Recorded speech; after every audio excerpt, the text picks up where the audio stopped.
All right, guys, welcome back to the channel. Welcome back to the stream. Welcome if you are new here. Thank you guys so much for joining me today and waiting patiently for the intro to finish up. I hope everybody's doing well today. It is Wednesday, May 20th, 2026, also known as the day Sony decided to announce State of Play. Wasn't expecting that. Definitely was not expecting that today. But PlayStation Pete, right off the bat with a $5 super chat. Thank you for that, Pete. He says, canceled 007 First Light and pre-ordered Star Fox and N64 wireless controller. Going to see MK2 free today. Well, that's awesome to hear, man. Well, actually, I was going to ask, why did you cancel 007? I thought you were really excited for 007. Be do-rag. It is my hat. It's just on backwards. But yeah, you'll have to let me know why you did that, PlayStation Pete. Yeah, so we have a a new setup here once again. I'm attempting to go back to the standing setup. I can lower the desk and sit down as I normally would if I want to. But I don't know. After my stream yesterday, I was feeling like a lot better. I was feeling way better. A lot less pain. So yeah, we'll see how this goes. But yeah, we're definitely going to be talking about this announcement of this State of Play. Yeah, the State of Play is healing me, dude. That's what it is. That's what it is. Something in my body knew yesterday. It's like, it's coming. It's happening. So, First Light is not GoldenEye. Just prefer nostalgia. That's what you're saying, PlayStation P. I hear you. I understand. I mean, I get it. I get it. Yes, Mr. Benidorm. State of Play hype, bro. Absolutely. June's looking crazy for events.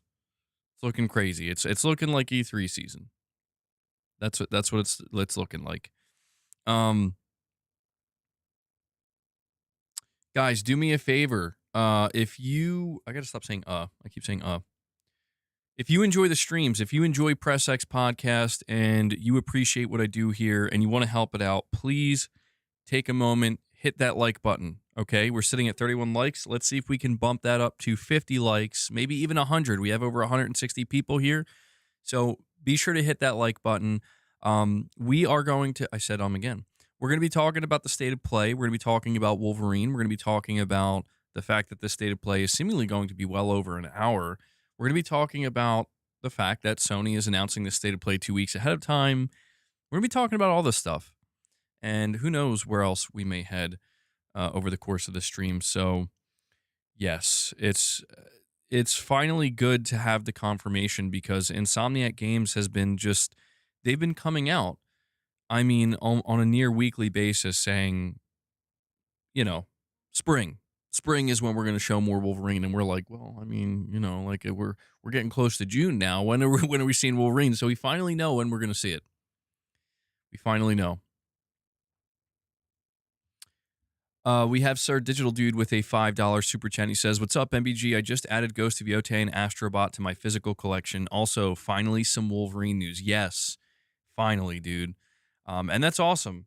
It's good to hear that you're growing your physical game collection, Sir Digital Dude. I just platinumed Saros myself today, actually. I mean, literally, I platinumed Saros, and 5 minutes later, Sony announces a State of Play. Coincidence? I don't know. You tell me. You tell me. But yeah, I'm thinking about the next game I'm going to play. I was thinking about maybe Pragmata. I want to play Lego Batman. I also want to play 007. And any of these games I buy, I'm going to buy physically, add that to my collection. But Yotei and Astrobot, those are some good pickups, man. Absolutely. And yeah, it is really good to finally be getting some Wolverine news because, I mean, we were kind of wondering, like, is Sony going to do a dedicated State of Play for Wolverine? I mean, they've done it for many of their games. They did it for Ghost of Yotei. Why not? But it does seem like they're going to make it kind of like the headliner of their big spring state of play. So, um, I don't know if that means we're going to get like a 5-minute trailer, or if we're going to get like a 20-minute demonstration. I'm not exactly sure. It is possible that they could show Wolverine with a new like 3 to 5-minute trailer and then be like, tune in July, whatever, for the dedicated Wolverine state of play. They kind of did that with Ghost of Yote, so I could see them doing it again. Cheese and Chainsaws with a £5 super chat says, why Sony is on top. Classic corpo move. Price increases. Hacks. Nah. Look this way, people. We have a state of play with a $sign for the S. People just got flashed like it's Men in Black. I mean, Cheese and Chainsaws, I'm not going to lie, bro. You're right. And it works. It works. It's like, yeah, man, I don't know. What was I upset about again? The hack situation, I hope Sony is doing something about that, because that actually is genuinely concerning. People's PlayStation accounts are getting hacked, where they even have two-factor authentication turned on, and somehow they're still losing their accounts. And Colin Moriarty got hacked recently, and it was a pretty big deal. And everybody was reporting on it, and it does seem like there is something going on internally at PlayStation where they need to sort that out, because that's definitely concerning. It kind of gives you flashbacks to the 2011 PSN hack. Come on, Sony. But yeah, I mean, is this an effort to deviate from the bad news, from all the negativity? Yeah. And I'm going to be honest, man, I welcome it. It doesn't mean that we pretend none of this happens or matters. It's just like I said yesterday, like, man, it'd be nice to get some good news. And I'm going to be honest, them coming out being like, we're doing a state of play. We're finally showing more Wolverine. It's going to be a big state of play. Okay, I'm not complaining. I hope it's a great show. PlayStation Pete with a $2 super chat says, if PlayStation 6 is expensive, will it sell out? I think the PlayStation 6 will probably sell out initially, even if it is expensive. But if it comes in at like $800 or $900, I think that's the only time it's going to sell out, and it's going to be very temporary. I mean, I've talked numerous times about how if the PlayStation 6 is more than $700, good luck, Sony. I mean, seriously, good luck. Like, I'm not sure how you're going to make this console successful with that type of price point. But we will see. We got time. We got time. All right. Get rid of that. They're hacking their customers to make them buy the games again.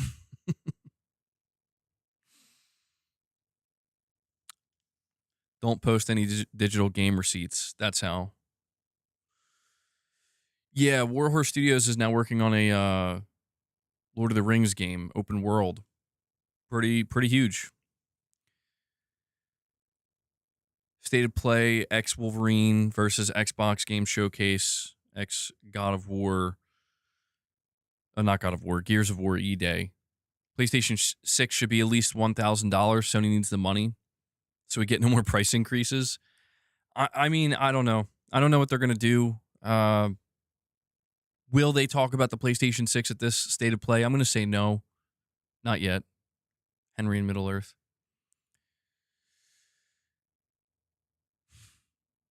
It's all part of the Concord tax, guys. Do I think we'll see a Bloodborne remaster, not a remake? MBG, please reply.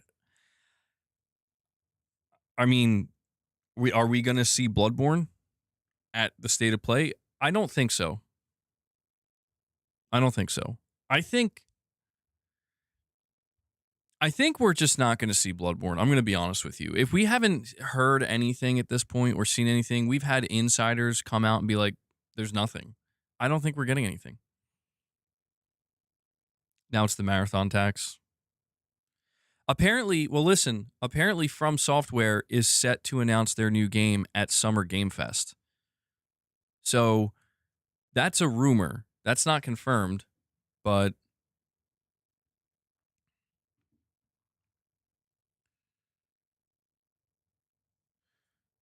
Unholy Mayhem, he dropped a chili for 6 jewels. So I have a small announcement to make with the jewels situation on my channel. And what we're going to do is I'm not disabling them, but what I'm going to do is make it so that the notifications on my screen, like on what you're watching, they will only appear at 100 joules or higher. Anything under 100 joules is not going to appear because it's too easy to spam and it's kind of distracting.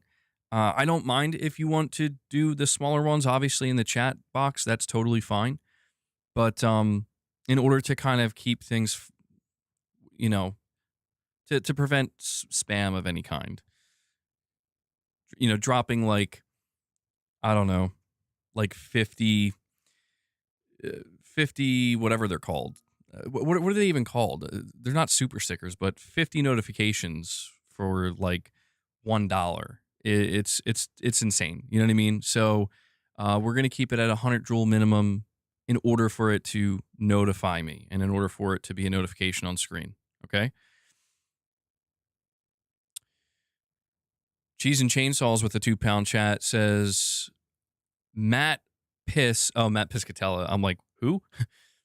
Charts are out. Starfield above Saros.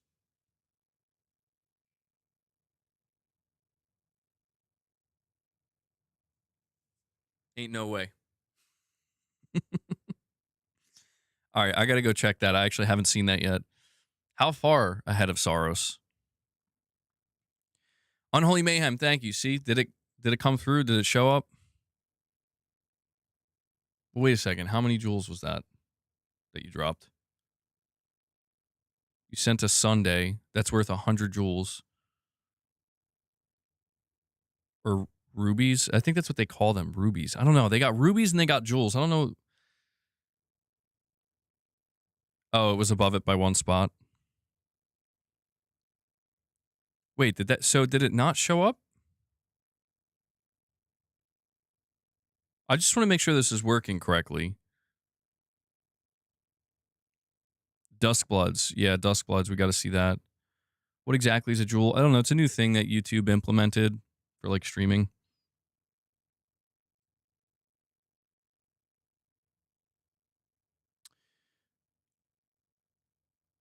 Hold on.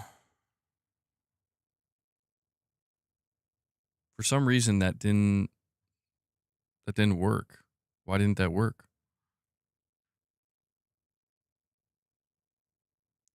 Yeah, they're worth, so like you buy jewels and you get what are called rubies, I think. Or they convert to rubies. I don't even know what the hell even is this. They convert to rubies and the rubies are worth like 1 ruby is worth 1 penny.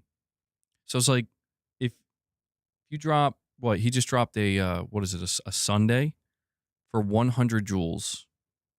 That should, I'm pretty sure that's $1. Am I too close? Michael came in and said, Jesus, you are close to my face. Is it too close? It did show up. Schmidt, you're saying it did show up? Okay. That's good news. Yeah, for some reason it's not showing up on my feed here. But if it showed up on your end, that's all that matters. If somebody wants to drop another 100 joules just to test it one more time, feel free. But has my head always been that big? Dillo.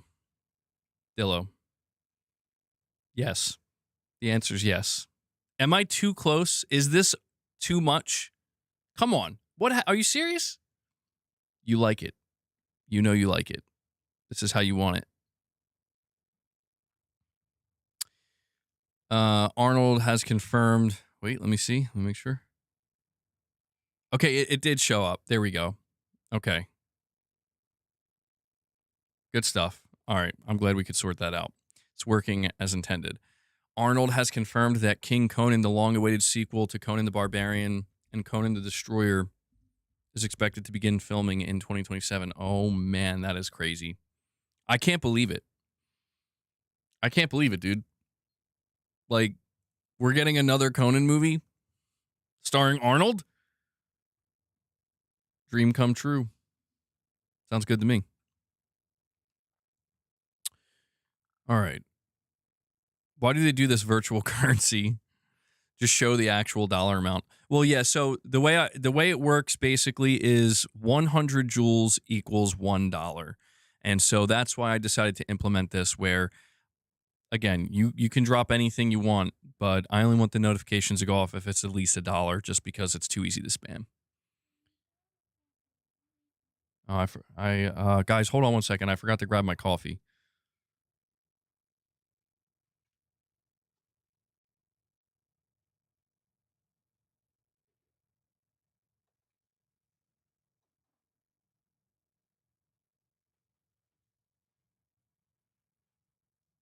That was a close one. Almost forgot. Leaked PlayStation Days of Play 2026 discounts include PSVR 2 and Ghost of Yotei deals May 27th through June 10th.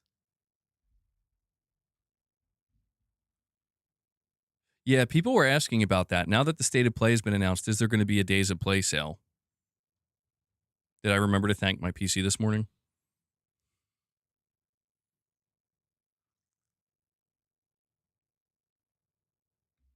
Yeah, how is Arnold going to play Conan again, dude? He's 78 now? I mean, he's old. He's old. I was torqued up yesterday because of the joules. A little bit. A little bit. It was a bit much. All right, guys. We are going to get into this. Before we do, though, I want to thank you for joining me today. Again, make sure you hit that like button. If you want to support what I do here, I'm completely fan-funded. We're sponsorship-free. You guys basically are the sponsors of the channel. Consider supporting the channel directly. There are a couple of ways in which you can do that. You can become a channel member. You can gift memberships. If we hit 25 member gifts, we'll feed the beast. You can drop super chats or direct donations, and I guess jewels as well is now an option. So every contribution helps. Everything counts, and it all, allows me again to do what I do here. So thank you to everybody who does that. I simply couldn't do it without you. But you think Saros will pull an okay profit for Sony? Nothing mad, though. I'm not sure that Saros is even going to be able to pull a profit. It's unfortunate, man.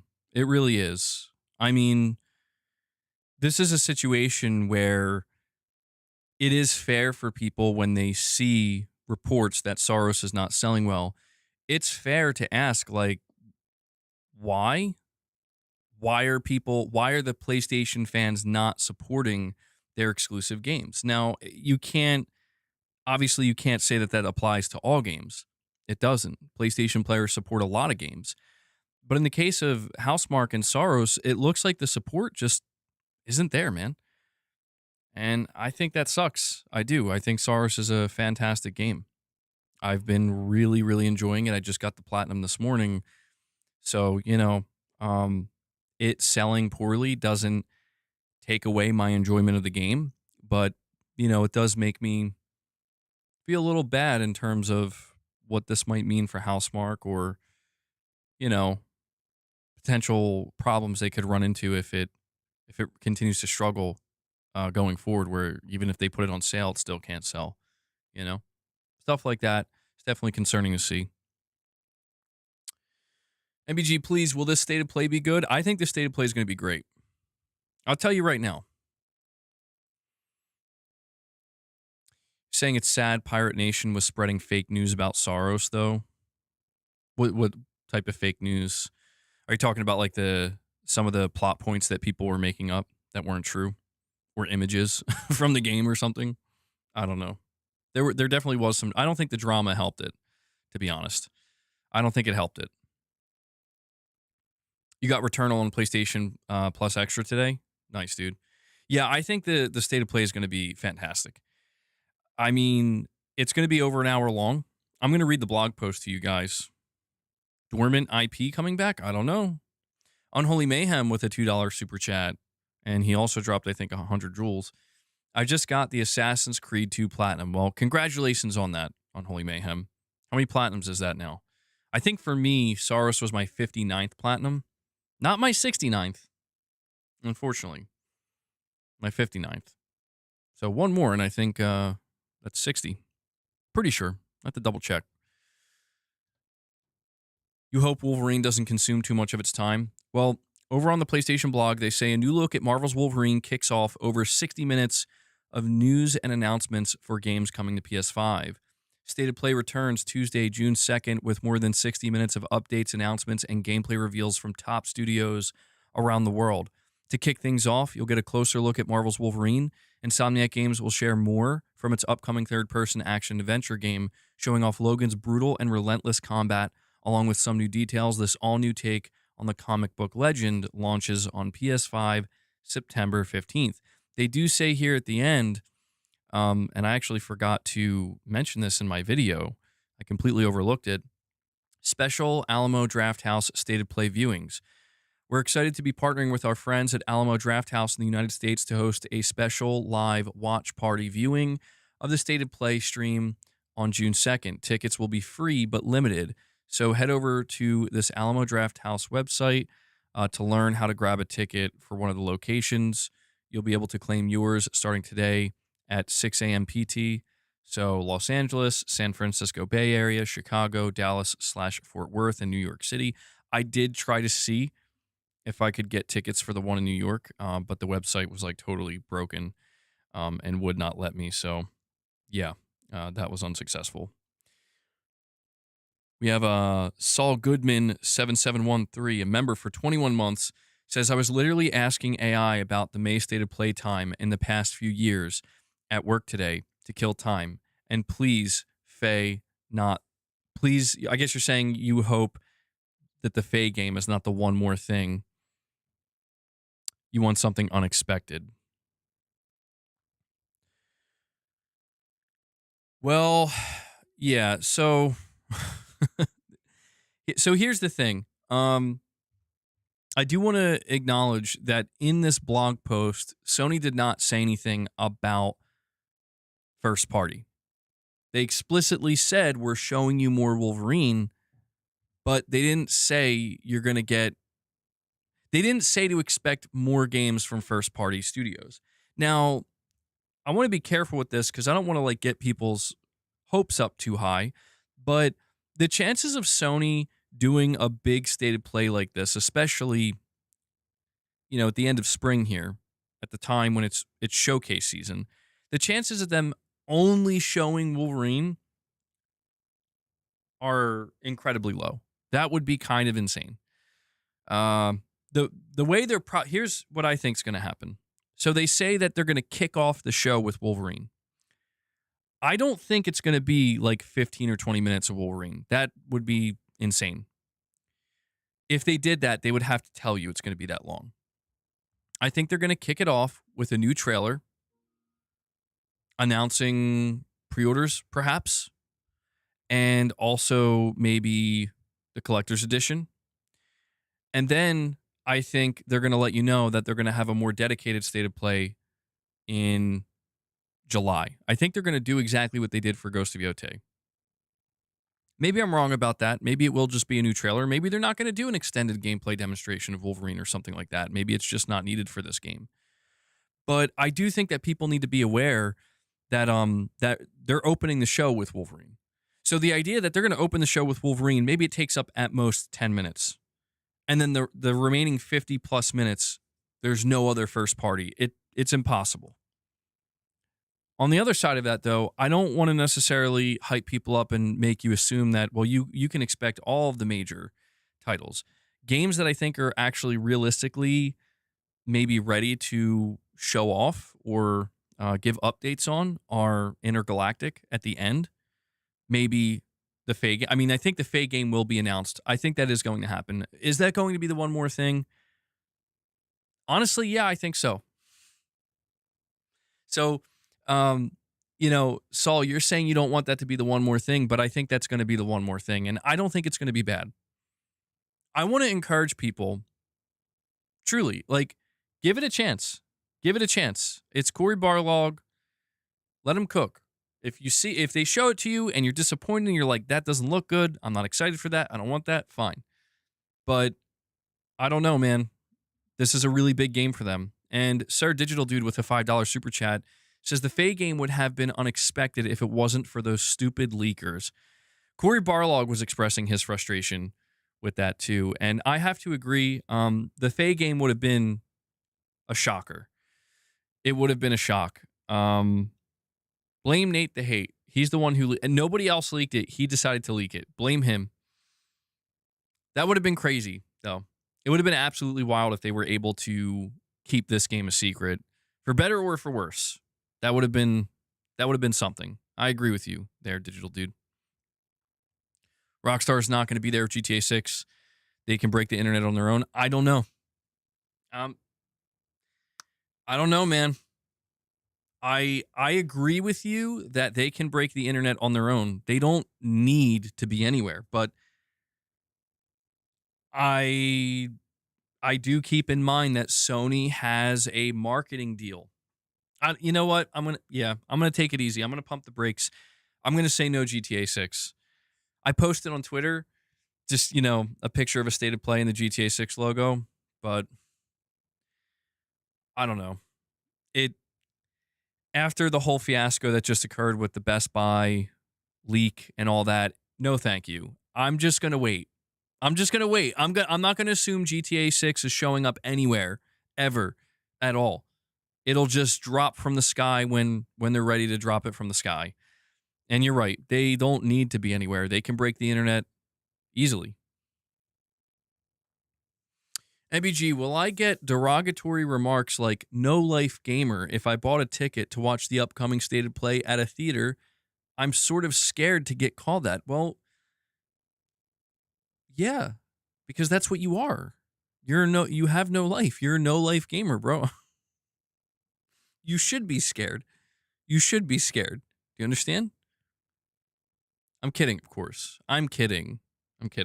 No, I actually think that it's really cool Sony's doing this, and I hope it's a sign, dude.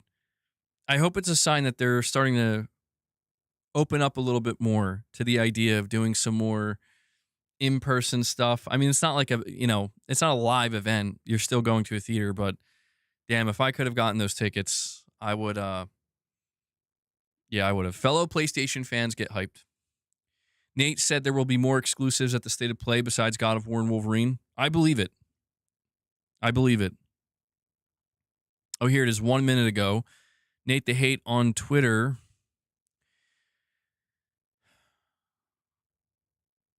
Hold on, let me see. Somebody says, yo, Nate, do you think we'll see other exclusives at the upcoming State of Play or just the new God of War and Wolverine? He just simply says yes. Yes. Although I don't know that that's much of a leak. Somebody was just asking what he thinks. I'm pretty much certain that we're going to see more than that. Because I don't know, now's the time, man. It is. It's the end of the PS5 gen. This is a massive show you're putting on. It's in the showcase time frame. I mean, come on. If not now, when? What those games will be, though, that's kind of I think Intergalactic is a good bet. I mean, could we get Wolverine, Intergalactic, the Faye game? Maybe Media Molecule shows up. Who knows? Maybe we will get the announcement of some classic PlayStation IP with partners. The marketing deal is to have PlayStation 5 appear in all TV ads and in real life ads, nothing to do with content release. I do think they might have something with Rockstar and GTA 6 for GTA Online 2.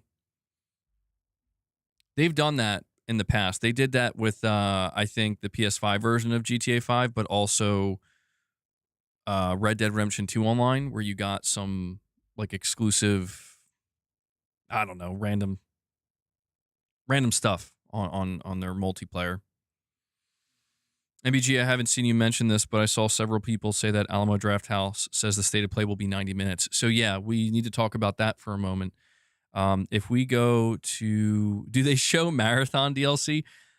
Season 2 of Marathon does launch that day. There's probably going to be a trailer. Bro.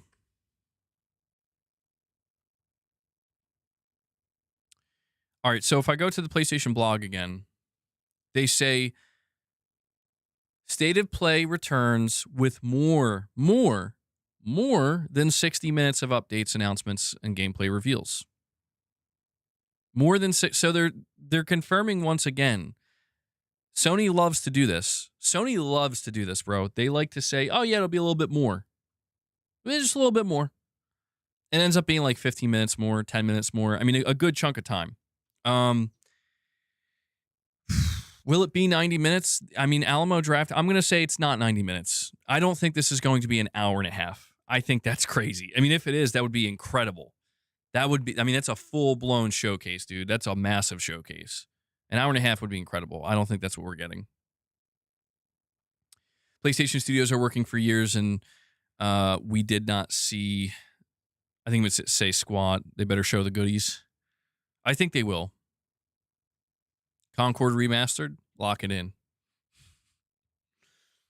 10 minutes of marathon. Dude, if they show 10 minutes of marathon, everybody's going to snap. 2 minutes at most. 2 minutes. You good, Luna? Well, I think they do know the time. When they say 90 minutes, though, I think we have to understand there's going to be a countdown.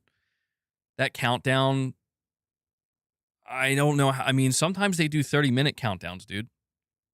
So they could be keeping that. Like when they say it's 90 minutes, they might be factoring that in. New Astrobot game? I don't think we see a new Astrobot game revealed until the PlayStation 6 event. I would love to see more Astrobot, but I'm thinking it's too soon. I think we do get some hardware reveals, yes.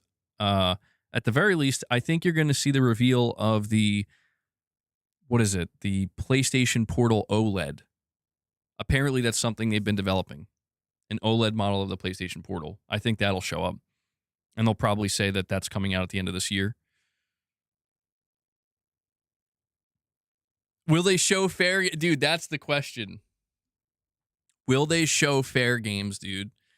Oh, man. 4 loop? Fair games? Marathon? What could go wrong? I don't care if they want to show some games as a service. I'm fine with that. Gotta do my little squats. I'm fine with that as long as you balance it out. If you're going to show fair games, you got to show Intergalactic. If you're going to show Fruit Loop or 4 Loop, you got to show the Faye game. You know? You want to show Marathon, you got to show Wolverine. That's how it's got to be, Sony. That's how it's got to be. Fair games, you know, it's like they show fair games and it looks incredible.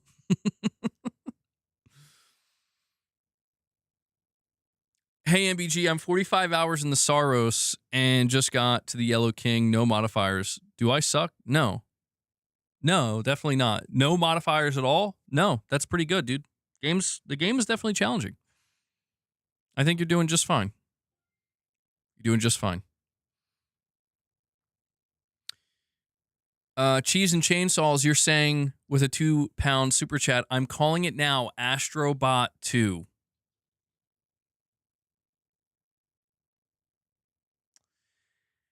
All right, he's locking it in. Astrobot 2. I feel like I don't see it. I would love to see it, but I don't see it because I really do feel like the time where Sony it wants to announce Astrobot. Because here's why I think this. Every time Sony shows off Astrobot, it's usually in conjunction with some type of new hardware.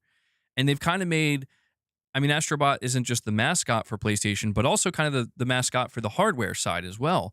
And I think that when they announced the PlayStation 6, as well as the PlayStation 6 handheld, could you imagine if they actually announced the handheld here?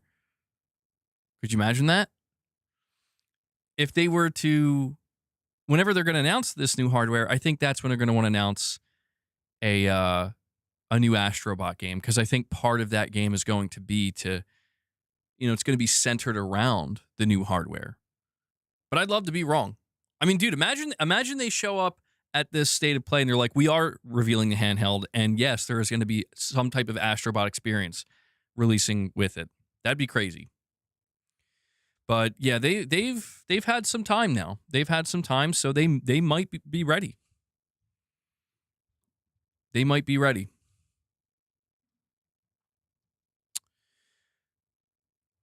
see here. You played the 4-loop beta. I changed the graphics mode, and man, it was horrible to look at, really. How was the gameplay? What's Valkyrie doing right now? I think they're just a support studio. Valkyrie's just a I fixed it. Valkyrie's a support studio. I'm sorry, I was on top chat. God, man, every single time.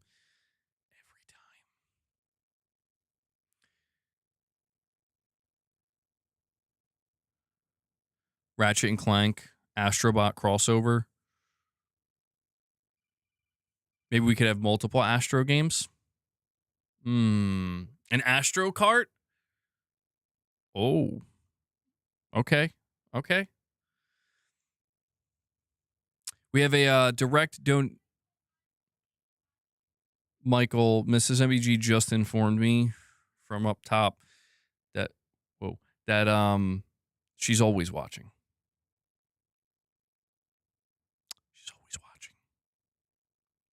We have a direct donation from Perfect Image, $2 tip. Thank you for that, buddy. He says, I don't know if anyone noticed, but the theater was just recently bought by Sony. That's why Sony wanted to be first. Keep being gangsta. Thank you. I'm going to keep being gangsta, man. That's obvious. Look at me. That's what I do. Clearly, that's what I do. Man, I got like horrible bags under my eyes. I'm noticing. I look exhausted. I am exhausted. I feel good today. I mean, I'm in pain, but Sony helped me today. They didn't hurt me today. Finally. Took them long enough. Boss, chill. And Easy Tone with a $10 super chat. Thank you for that, Easy Tone. He says, I know you've grown a lot over the years. I appreciate it. But we just had a 60 to 90-minute show announced that will even be in movie theaters. I need to feel that old school unhinged hype mode, MBG. Unhinged, you say? I don't know. I mean, I think what makes it a little bit difficult is that it's 2 weeks away. You know? Or nearly 2 weeks away. I mean, all right, if you want me to get a little bit more hype about it, if you allow me to indulge a little bit here, listen, man, they're announcing this show 2 weeks ahead of time. They're announcing it's going to be in the Alamo Drafthouse theaters. They are ringing the bell earlier than they ever have for any state of play in the history of state of play. Okay? We know that we are pretty much in the last year and a half of the PS5 life cycle until they move on to the PlayStation 6. We know that there have been many studios working for many years now on PS5 games. We know, we're getting reports that Sony is looking to return to some of their classic IP. We're getting reports that Sony is returning to true exclusivity. You need the blue box energy. I don't know if you want that energy, man. I don't even know if I have that in me right now. That's pretty much like mental illness. We need mentally ill MBG. We need mentally unstable gamer. That's what we need. But when you combine all those things together, this is why I say, I said this for the last state of play and I was correct, but I'm emphasizing it even more so with this state of play. I think it's okay to get excited. I think it's okay to get hyped. I think it's okay to look forward to the show and assume that it's going to be something good, that you're going to walk away feeling like that was a damn good show. Does that mean all your hopes and dreams are going to come true? No, but I think we all understand that by now. The GTA 6 community is basically that energy now. Yeah, basically. It's true. So Easy Tone, don't get me wrong, man. I am hyped. I'm very excited. What I'm actually thinking in my mind is how overwhelming the first week of June is going to, how overwhelming that's going to be. Sony is kicking off their show on June 2nd. Then you got Summer Game Fest on June 5th. And then the Xbox Game Showcase on June 7th. I mean, that's back to back to back big shows, pretty much major showcases. I mean, the calm before the storm, right? The question is, how many things are going to leak from this state of play? I'll be honest, man, I hope nothing leaks. I hope nothing leaks. I say that because Sony already gave us a little, appetizer. We're like, yeah, we're going to be showing more Wolverine. And that's another thing I want to talk about for just a second here. I know that there's not a lot of great conversation happening right now around Saros. There's been some negativity around PlayStation, obviously, but it is nice to be reminded that, yes, Wolverine is still coming this year. And Wolverine, I mean, look, man, GTA 6 is my number one game, but Wolverine, I absolutely believe, is going to be one of the best games that launches this generation. I've said this before, and I'll continue to say it until I play the game myself. I do think Wolverine is going to be Insomniac's best game. I firmly believe that. I think that no matter how good Spider-Man 2018 was or how much you've enjoyed past Ratchet and Clank games, I think Wolverine is going to be that game that's like, holy shit. Okay. Like this, it doesn't get much better than this. That's my hype level for it. That's my opinion based off of that trailer we saw. So if you're somebody who's more reserved about it, I think that's fine, but I do think we're about to see Insomniac kind of like, remind people once again, like, hey, this is what we do. Because let's face it, Insomniac has basically been carrying the PS5 generation. It's interesting, Matt. You're saying you're glad they're doing something different. Some people don't see it that way. Like, the one thing I understand that people complain about with Insomniac is they're like, it's too much Marvel. It's always too much Marvel. Everything's Marvel now. And I get that. I totally get that. But I mean, for me, it's like this Wolverine is still a dream come true game for me. I remember I lost my shit when that game was first announced because I couldn't believe it. I'm like, there's no way. Like, of all the characters they could have made a game for, and of all the studios that were going to be doing it, I just didn't expect that. And so even though we had to wait many years for it, we're so close now. It's still a dream game for me, man. We're like, I love Wolverine. I've played many previous Wolverine games. Some were better than others. That Activision one was pretty good. The one that was based on the X-Men Origins Wolverine movie. But I do think that this is just, to see Wolverine finally getting that kind of like Batman Arkham treatment, that Spider-Man treatment from a studio that is going to do it justice. That's very exciting to me.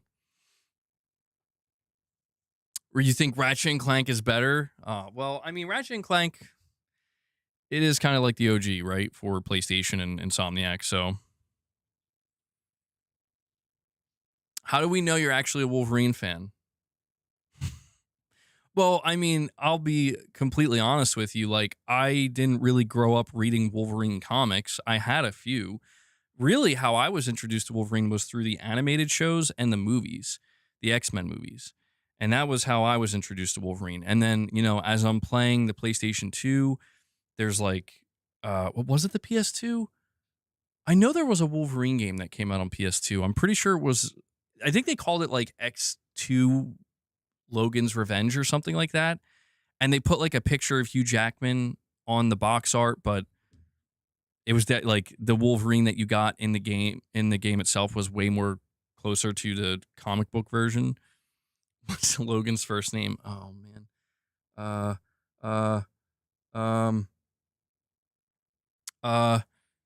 John Logan. That's his name. John Logan. No, it's James Howlett, right? Well, that's not like his first. That's his like real name. Stop putting me on the spot, Michael. He has Snicked tattooed on his head.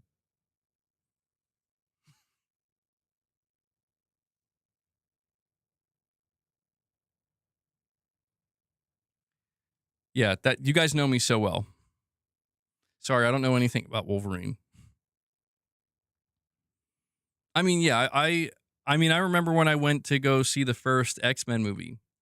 I mean, how old was I? I must have been like 7 years old.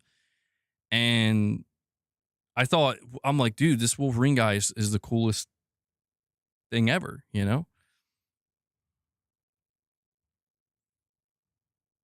The cringe Bone Claw origin was not it.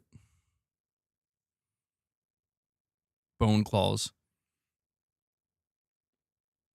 You think we could see an Infamous remake announcement just like God of War Remake Trilogy?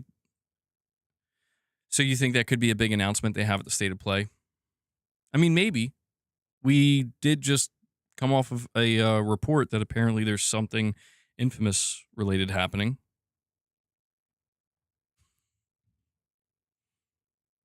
Adamantium. I mean, if we do see Infamous, I don't think it's going to be a remake. I don't. I think it's going to be a remaster of some kind. Like, it's going to be announced that you're going to get a remaster of Infamous 1 and 2 coming from whatever studio, right? I don't think it'll be coming from Sucker Punch. Killzone Collection, shadow dropped on the PS5. Could you imagine? Yeah, that's not going to happen. I mean, like I said, be hyped, get hyped, but calm down a little bit. I don't know about that. Guys, by the way, continue to hit that like button. I got to stop saying it like that. That doesn't make any sense. I say it's like I'm talking to people who already hit the like button. I'm telling them to do it again, as if they can. If you haven't hit the like button, hit the like button. We're sitting at 99 likes. We're on the cusp of 100. We have over 260 people here. Let's keep pushing. It helps the channel. The X-Men cartoons, the first time you knew anything about X-Men, and right away you were already more interested in Wolverine than any other character in the show. Yeah, I think Wolverine's a great character. I mean, the X-Men has a lot of great characters, but I've always liked Wolverine. He's always been an appealing character to me.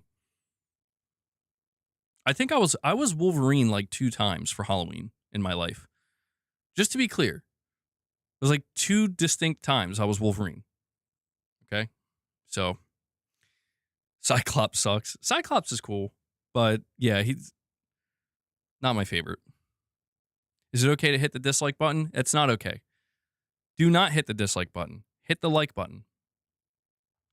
And Corey the Legend Landiga comes in, and he does what he does. JMR, that's so funny. JMR got a membership gift.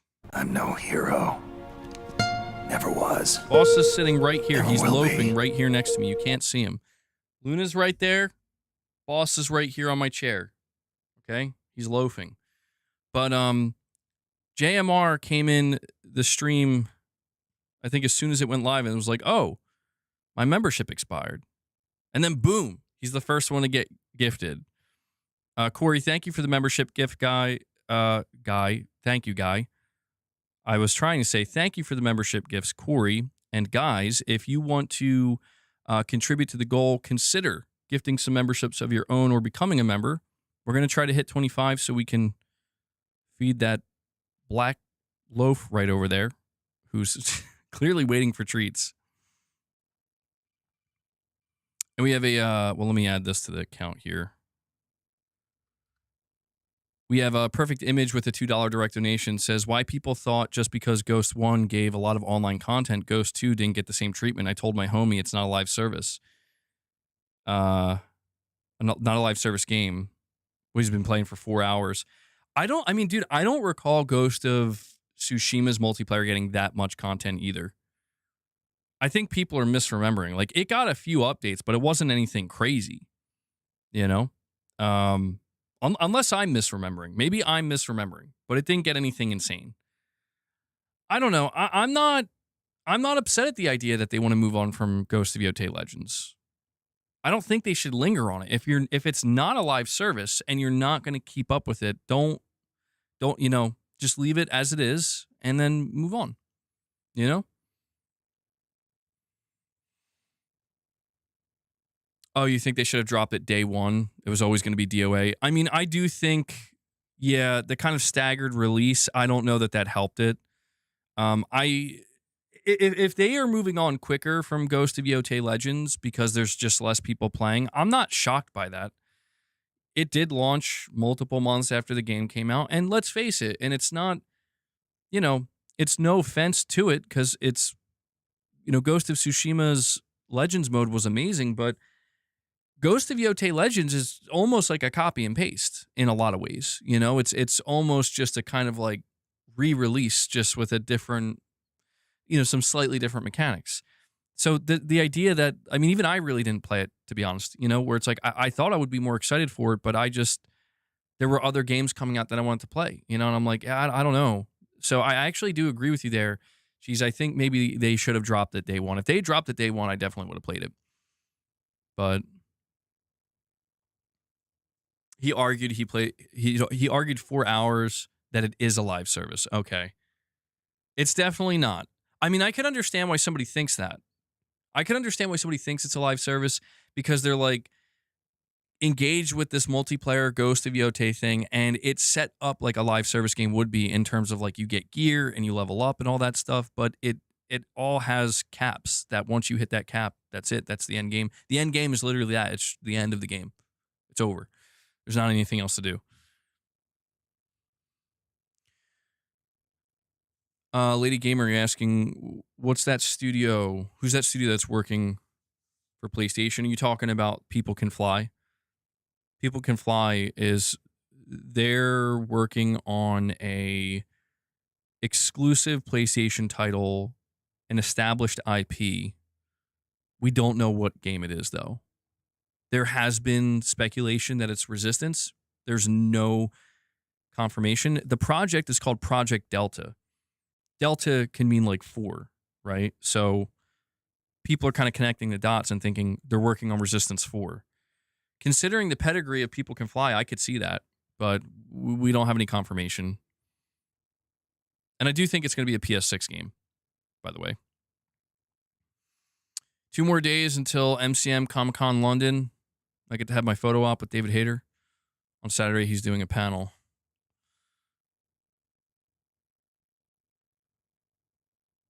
Well, let me know how that goes, Dwayne. That's pretty cool, man. Imagine From Software's next flagship game at State of Play. Well, there was a rumor that From Software is going to be announcing their next title soon, but it's actually going to be at Summer Game Fest. It's going to be some kind of like, I don't want to say a pirate game, but I don't know if it'll be a pirate game for sure, but you're going to have a ship. You're going to be sailing the seas. I guess it does sound like a pirate game. And that's going to be your hub, and then you go to like different areas. That sounds awesome. Pirate Souls? Hell yeah, sign me up.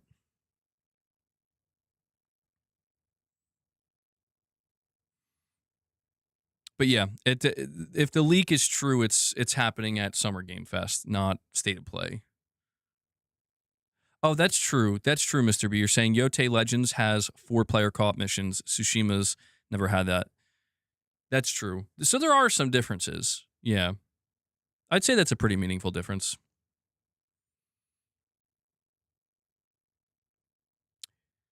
Well, yeah, From Software also has the Duskbloods, and that's still slated to come out this year, so.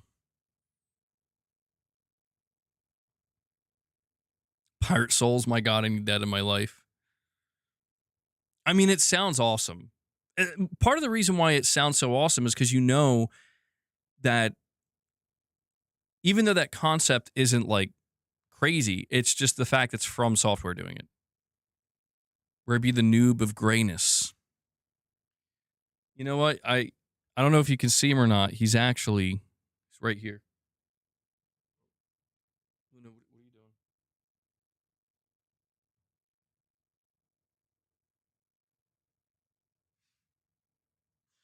He's there. He's kind of behind the games.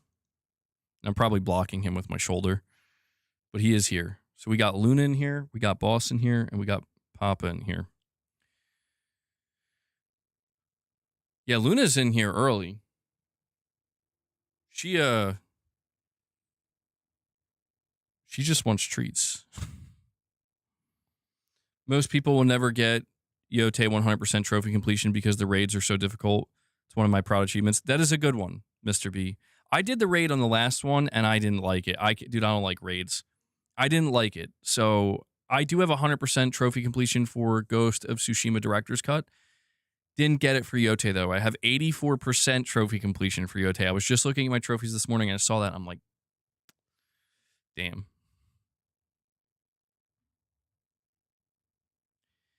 And we have Subtext with a $5 super chat. Thank you for that, buddy. He says, what are the odds we see Intergalactic here? After all, I keep thinking about that demo they crunched on. I'd imagine that may be shown eventually. I think the chances of seeing Intergalactic at this upcoming State of Play are extremely high. I would be very surprised if we don't see it. It would be a little bit concerning if we didn't see it. Do I think it's going to be like a full-blown 7-minute gameplay and release date trailer? Not necessarily, but the time to see more Intergalactic is definitely now. If it doesn't happen, I'm going to be a little bit worried that, okay, this game might really be hitting some roadblocks or some development struggles, you know? And Hellbound 1981, another legend. He follows up Corey by dropping 5 more member gifts. Corey and Hellbound, they want the member train. They want the member train because they want to feed the beast. Hellbound, thank you so much for 5 more gifts, bro. He's hyped. Hellbound is hyped. This is how he feels about the State of Play.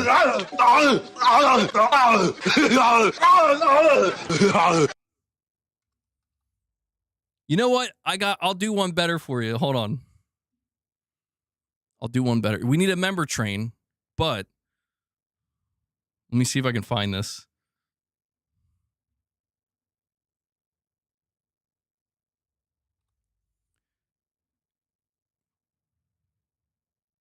Okay, so this is how hyped Hellbound is for the State of Play. Okay, this is Hellbound right now. Really? Can you feel the tension in the air right now? I know I can. I can feel it all the way down in my plums, getting all swollen with a light blue hue to them, fresh and juicy, ready for the picking. All the school children are lining up to put them in the sack lunches. Hey, that plum looks good. Can I trade it for your Twinkie? No, these are my plums. I want to bite into that plum and let the juice spill down my chin. You know what I mean? All the while, everyone's saying... Damn, Hellbound, you got to calm down, bro. You got to calm down, bro.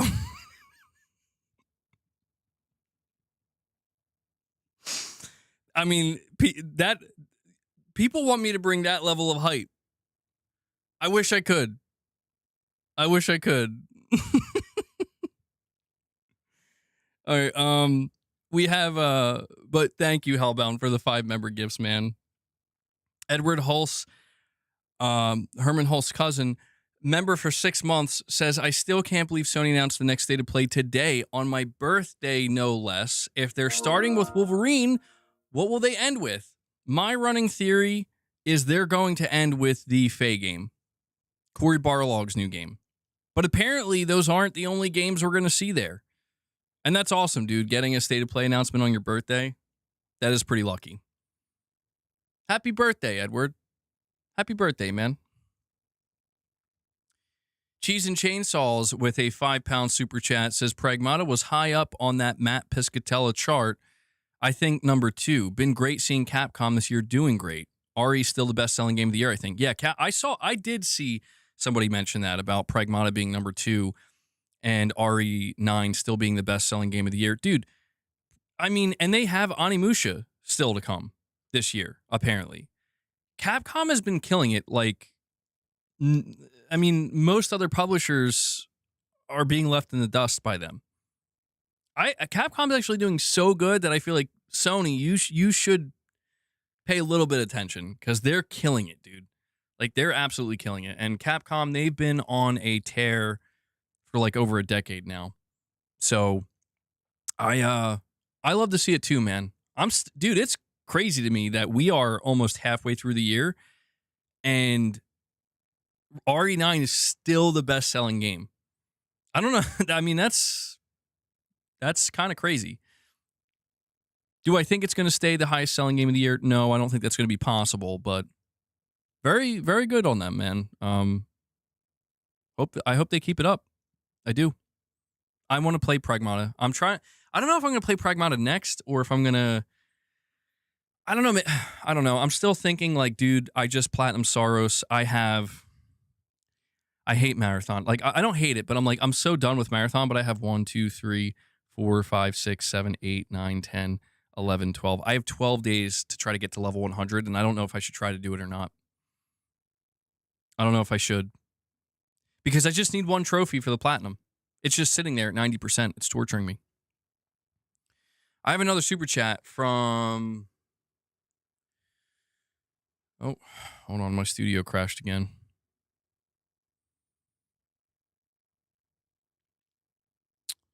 Hold on.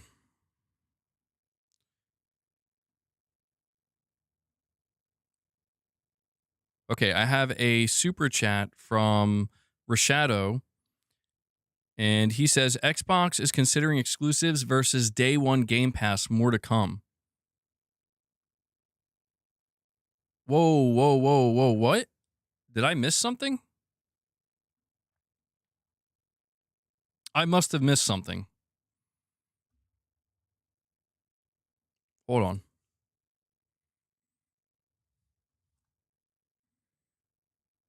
Where are you getting that from? I'm on the Gaming Leaks Rumor subreddit. I don't see anything. Check Twitter.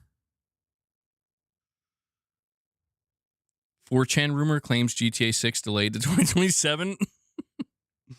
That's the first thing I see. Really? It came from Jez Corden. Oh, it's a poll. Okay. Okay. Hold on. An anonymous 4chan screenshot shared by GTA News account warns that Rockstar and Take-Two will announce a delay from November 19th, 2026 in tomorrow's earnings call, with PC following in May 2027. 4chan. All right, let me hold on. Check something.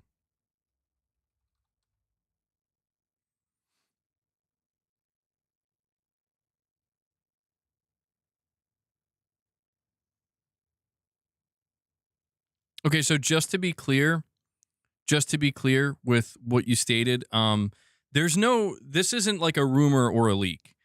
Right now, Microsoft is not weighing the option of we either do exclusives or we stop doing day one Game Pass. That was just a poll that Jez Corden put up, which is fine. But yeah, no, I don't. All I can say to that is I don't think they would remove day one Game Pass games. Like, I don't think they would stop doing that, because that would kill Game Pass completely.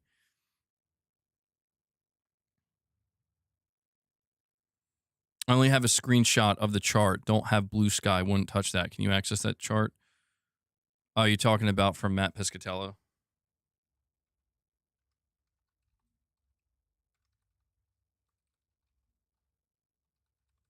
Let me see. So if I'm looking at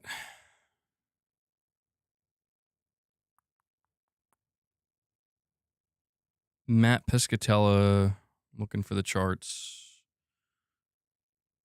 Let me see. Circana is going to start with the projected top 10 best-selling charts for the month and year date. Gather feedback and go from there. Okay, so April 2026 U.S. video games market.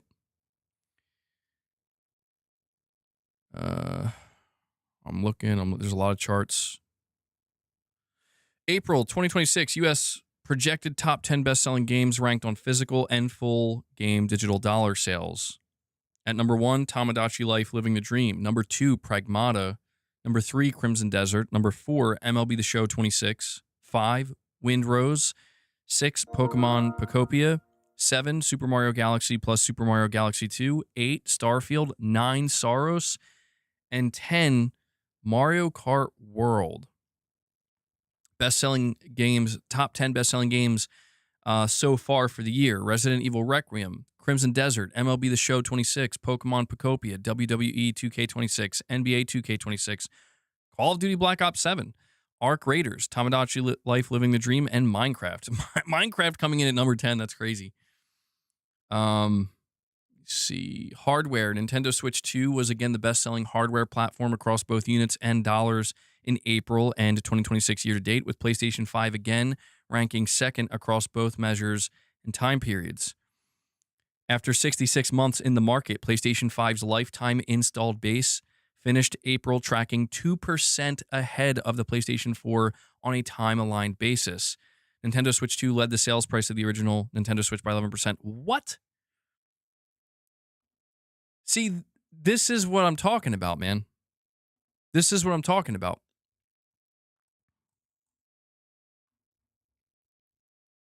The PS5 is now ahead of the PS4 timeline in the US. Like, okay. Drew3401 with a $2 super chat says, thoughts on Warhorse making a Lord of the Rings game? That's actually pretty insane. There were rumors of that, and they just confirmed it today, I believe. So, when I think of Lord of the Rings games, I think of the twin. I almost said the Two Towers. What was it called?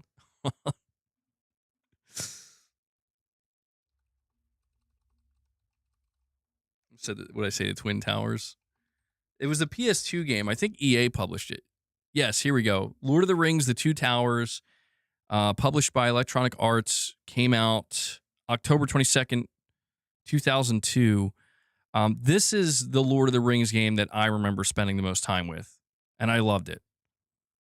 I did play Shadow of War, or no. I think it was Shadow of War. And that one was good too. That was really good. But I'm curious to see what they do. That Microsoft poll only had 7,000 votes for exclusives. Isn't there 25 to 30 million Xbox users? So basically nobody wants exclusives.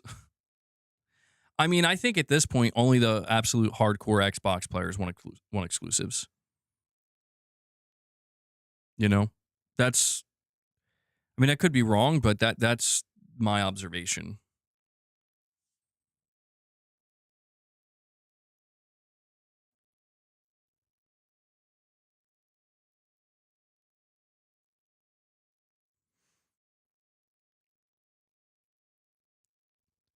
No, I haven't seen that Tarnished.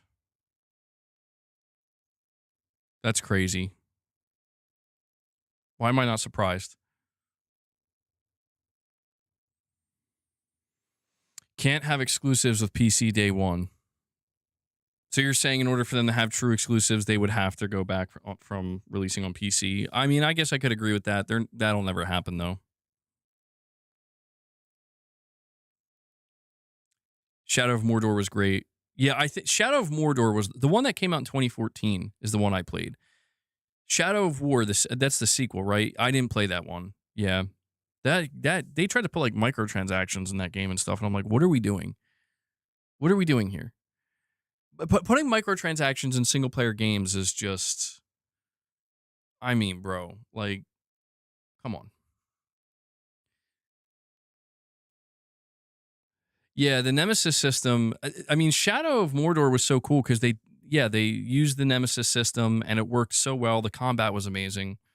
But Warhorse is a really well-respected studio, and they're making an open world Lord of the Rings RPG. That'll be exciting. Yeah. PS5 is selling better than the PS4. You won't see that being reported on by these consoles. Consoles are dead doomers. Well, this is why I tell people, man, like, you got to be careful how much you buy into the console gaming is irrelevant or dead or dying. Console gaming sucks. PlayStation sucks. PS5 sucks, because it's like the reality of the situation is many people are thoroughly enjoying the PlayStation 5. People are still buying it. Like, it's still selling. It's now outpaced the PS2, the PS4 in the US. Will it stay that way? I don't know. But it's just one of these situations where I think people don't want to look at the data. They don't care about the data because to them, the data is just like, I don't, who cares? Sony's doing great. That doesn't mean they don't suck. And it's like, well, I mean, if they were doing, if they sucked that bad, if they were messing up that bad, like if they were just dropping the ball completely and entirely, I don't think they would be nearly as successful. But do I think Sony announced the state of play to counter the bad news of the price hike? Get people talking about something good? Yeah, I think they need this. I think that they spent the last 2 months basically just having to put out the bad news. Maybe I'm wrong, and we still have more bad news to come, but it's like the price increases, what they did with PS Plus the other day. There was that whole fiasco with the DRM that turned out to be a nothing burger. What else? I know there's more, trust me, but I just think that, yeah, it's like, okay, now that we've got that out of the way, can we just please get on to the good stuff now? I think that's what PlayStation players want. PlayStation players want to get excited again. I've been saying that for a long time. That's where my frustration lied. And it's so funny, dude. It's so funny because I put out this post the other day on literally 2 days ago on Twitter where I was saying I want to see Xbox beat PlayStation. I want Sony to wake up. I want them to, be exciting again, do exciting stuff. I understand their business. I know they're a corporation, but come on, get the fans excited. And a lot of people pushed back against that. They're like, bro, what the hell's wrong with you? Some people agreed. Absolutely. It was polarizing, but it's so funny to me that 2 days later, it's like, of course they announced a state of play. Of course, are they listening? Did they see that and they're like, you know what? Announce it early. We were tired of this MBG guy. Announce it early. State of play ends with our games will now be $80. Oh my God! Don't even joke. Don't even joke, dude. I can't deal with that. When is the new state of play dropping? The state of play is happening June 2nd, Corey. So we got a little bit of time, but they confirmed that Wolverine is going to be shown off. They confirmed Wolverine is going to be the opener, and it's going to be over an hour long.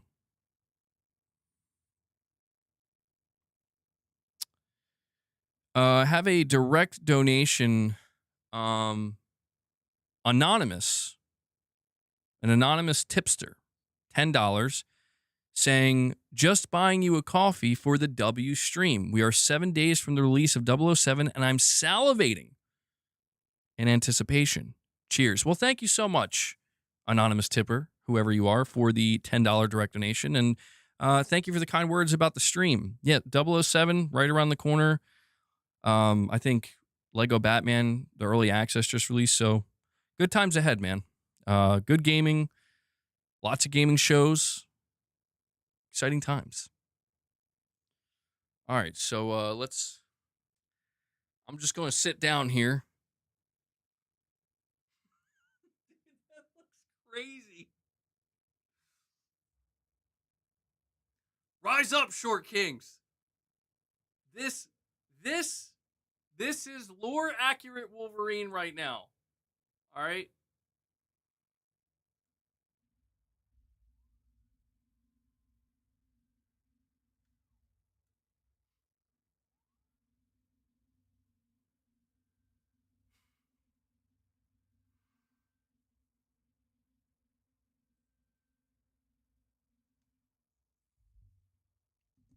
All right. Michael Clark, was that your donation? Oh, Michael, thank you, man. Yeah, it was showing your name is anonymous. Thank you, bro. I appreciate it. Wolverine is taller because of his hair. Well, he's got me beat there. That's for sure. What am I doing down there? Must be staring at my glorious PC.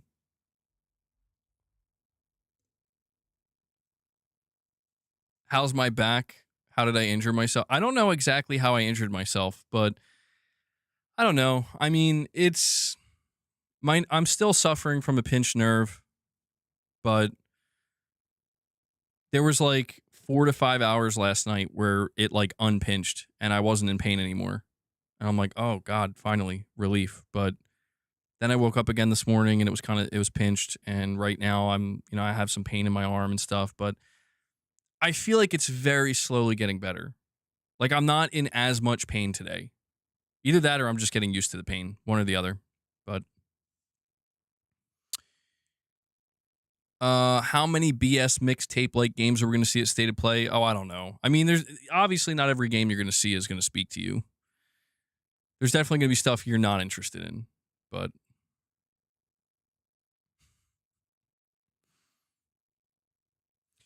we do know the sales of Saros. It sold around 300,000 copies. That's not good, and is equivalent to the sales Japan studio was getting before they were closed. Well, yeah, if the 300,000 for Saros is accurate, that is bad. That's concerning. That's genuinely concerning because it's like, I don't know that you guys, I mean, I said this earlier, but I don't know that you're going to break even on that. I certainly don't know that you're going to be profitable. And I mean, it is worth noting that Housemarque is an efficient studio though.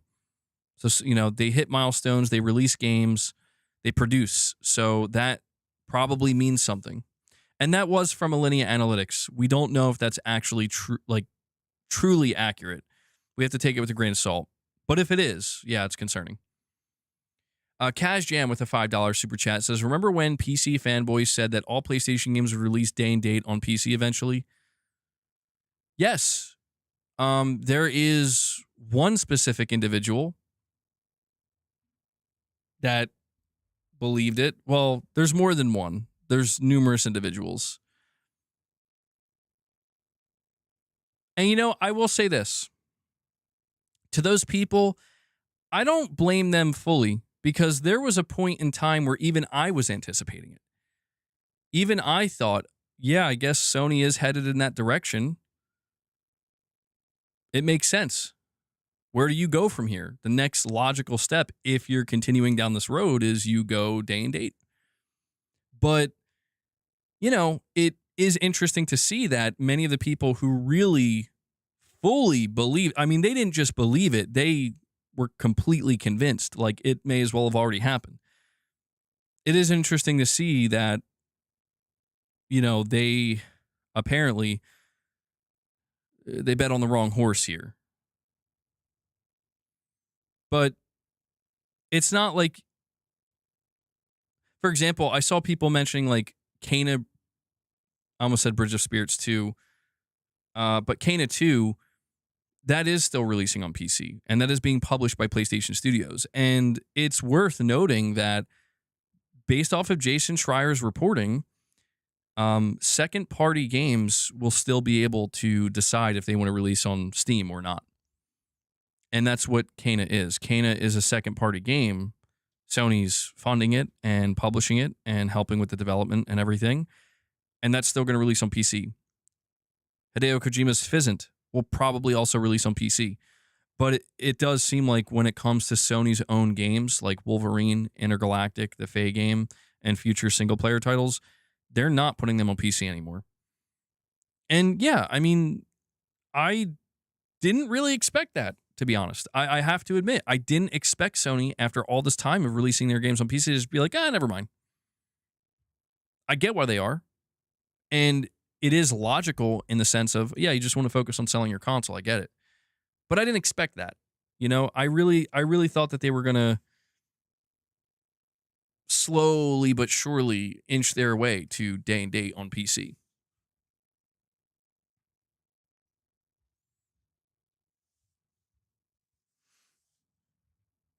You can see them 100% going back to PC, Sony launcher in the future. The China market's too big to ignore. Here's my theory, ultimately. MBG, what games are so good that PC players want them?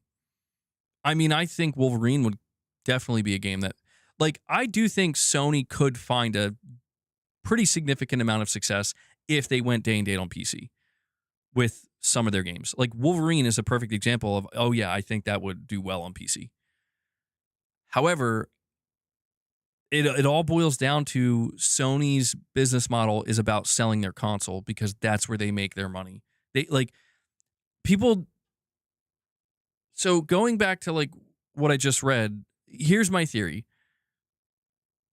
Sony, I think, understands, as we all do or should understand, that eventually, and when I say eventually, that could be 3 years from now, that could be 15 years from now, but eventually, the day is going to come where Sony has no choice but to expand because there just simply is no more growth.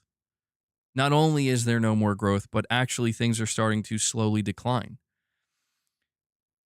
In other words, once the console business is not as viable as it once was for Sony in gaming, you will start to see them move outwards and do different things. And it will be necessary in the name of survival ultimately, but also the prospect of future growth. The idea, though, is that no one knows when that's going to happen. And that's the important thing to understand. The reason why you're seeing Sony back away from PC right now is because they're getting ready to launch the PlayStation 6. Sony's not going into the PlayStation 6 assuming it's over. Sony's not entering a new console launch with the next generation assuming that it's all downhill from here. They're going into it confident. They're going into it believing, listen, we've had 5 solid generations. Why can't we have a 6th? Let's keep this thing going for as long as we can. And that's what they'll do. And when the day eventually comes, if it ever does, which I'm sure it will, when the market basically turns to Sony and says, yeah, we're not really doing this anymore. When people stop buying PlayStations, when the numbers start to crumble because of that, and developers start to become a little bit more wary, then you'll see Sony look into doing things like expanding the PlayStation ecosystem as a whole away from the console, beyond the console. But that's just not where we are. I try to explain this to people as best I can. I try to point to things to help keep people informed, in the name of understanding that like Sony is breaking records this generation. It's their most profitable generation. They're likely going to sell just as many PS5s as they did PS4s. They now have GTA 6, which is only on console. They have very talented first-party studios. They have the lion's share right now. There is no reason whatsoever for Sony to jump the gun and try to get ahead of the curve, so to speak, and think about going beyond the console when at the point we are right now, it would only risk hurting their attempt at another successful console generation. I think people just need to try to wrap their mind around that a little bit more, so that way, you know, it's better understood that like they're not doing this for any other reason than it's what they know, it's what they've done, and it's what's always worked. Doesn't mean it's a guarantee it will stay that way, but you know how the old saying goes, if it ain't broke, don't fix it. That's all we're witnessing. Sean Mitchell, a member for 37 months. Thank you for that, Sean. He says, what's up, MBG and gang? How are we on this Wednesday? Did you see the actor that played Hartman getting emotional the other day? He's literally Hartman. I saw something pop up on my feed about that. I didn't stop to watch it, though. I just read the caption. That's pretty cool to see, man. Yeah, I wonder if we're going to ever eventually get another Death Stranding game. Well, yeah, and that's what we talk about, Cheese. And yet they raise the prices. We talk about that because it's like, yeah, they're squeezing. And it is frustrating. I'm doing pretty good on this Wednesday, you know. I'm still in some pain, but the pain is more manageable. So I'm thankful for that. But we also got the State of Play announcement. And I platinum Saros, so it's a pretty good Wednesday so far, Sean. I hope your Wednesday is going good too, man. Do I expect them to reveal the Faye game? Or how do I expect the reveal of the Faye game to be? Like Ragnarok with game? So I think when they reveal the Faye game, it's going to be a big reveal. It's not going to be like a logo. It's not going to be like a 30 to 1 second to 1 minute. It's going to be like a 3.5 minute, 4 minute, like we're showing you the goods. Not everything, but it's going to be enough to where when you are done watching that trailer, you're going to be like, you know, you're going to be like, okay, that looks good. That's what they need to do. If they want to get people excited about a Faye game, they got to show it. You have to be aggressive with that. He had blood pumping into his heart backwards. Yeah, that's insane. His heart stopped for 25 minutes. Oh, wow. Yeah, so he's literally Hartman. That's what you mean. With Nate the Hate saying to keep expectations in check. When did he say that? I don't know, man. It's no offense to Nate the Hate. He clearly has scoops, but I don't know. It's difficult to tell sometimes. So he says, okay, hold on. So he's just responding to people on Twitter. Somebody says, I hope the State of Play on June 2nd will be a great event. There needs to be some great first-party titles. I'm very worried because I love PlayStation. I'd like some good hope. Nate the Hate says, I think it'll be a good event as long as you keep your expectations realistic. Yeah, I mean, I agree. And I don't think that's a scoop, you know? That's on the Gaming Leaks Rumor subreddit, but I don't... Half-Life 3 and Kingdom Hearts 4 confirmed. Portal 3, Left 4 Dead 3. I love how Portal 3 is. Like, why are Valve games being talked about? Bloodborne Remake. Shenmue 4, Agent, Final Fantasy 9 Remake. Beyond Good and Evil 2. I totally agree with him. I think you should absolutely be excited for this event. You should absolutely be excited for it, but you should never go into any of these events assuming like megaton dream announcements are going to just be dropped on you. Because that's how you end up disappointed. Could a major announcement that nobody's expecting happen? Yeah, for sure. But be realistic about it, you know? Understand that this isn't a PlayStation 6 event. You know what I mean? Corey, you're saying congrats on the Saros Platinum, bro. You got to head out. Stay out of trouble. I'll try to stay out of trouble, man. And enjoy the rest of your day, Corey. Thank you for stopping by, man. And thank you for the member gifts as well. Do appreciate it. It's been getting more and more wrong recently. I mean, yeah, I think you got to be a little bit careful. I mean, I've been burned so many times by so many different leaks and insiders and stuff.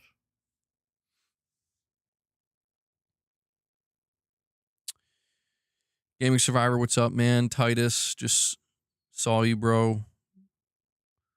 Carl, you're saying, I don't get hyped no more, but I am excited. Yeah. Like, that's why I can't bring out, like, the ravenous, overhyped MBG, because it is still a State of Play, which is fine. Like, I think it's going to be a big, awesome event that we're going to feel really... Like, you remember how we felt during the last State of Play? What the hell? The State of Play that we got in February, you know? That State of Play was... I told people, like, I think you can go in and you can be excited. Dream announcement, Chrono Trigger remake, or Half-Life 3, of course. Chrono Trigger remake maybe at some point could eventually become a reality. If Half-Life 3 is real, I don't think that'll show up at a State of Play. But that's the thing. I told people, like, it's okay to get excited for this February State of Play because it's going to be over 60 minutes and they're saying first party will be there. And yeah, so we got excited and it was awesome. It was a great show, dude. That was one of the best State of Play. That might be the best State of Play we ever got. I mean, it was awesome. So I think this is another situation where it's like, it's okay to get excited. But yeah, if you're going to go in and like, I'm expecting a Bloodborne remake and GTA 6 and, a Killzone collection, it's like, guy, you're going to be, you probably shouldn't even tune in then. Like, you're going to be very upset. No GTA. Oh, you're saying no Grand Theft Auto before the earnings call is crazy? Yeah, it is. It is. That is crazy. Their earnings call is tomorrow. We must will this into existence. Come on, boys. It's up to us. The only thing you care about is if the only on PlayStation logo is coming back. They might bring it back. I mean, it would be good marketing for them, in my opinion. Kick it off with Wolverine saying only on PlayStation. Not literally saying it, but like, a logo with it. Communicate it as clearly as you can without making that big of a deal about it. Like, don't make it a blog post. Just simply put it at the end of the Wolverine trailer saying only on PlayStation. That would be making a statement. Summer Game Fest is close, so some third-party games will wait till then. Resident Evil Requiem was revealed at it. Yeah, I think so too. Summer Game Fest is pretty big now as well. Yeah, we're going to have a lot. Dude, we're going to have so many game reveals in the first week of June. It's crazy. It's actually kind of crazy. First 7 days.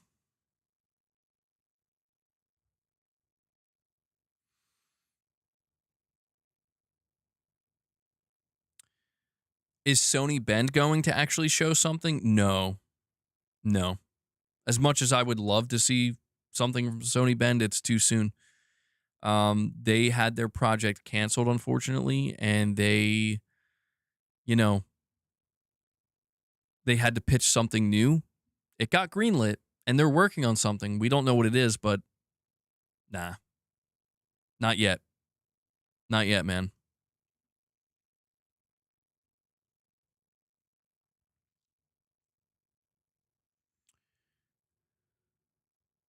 See.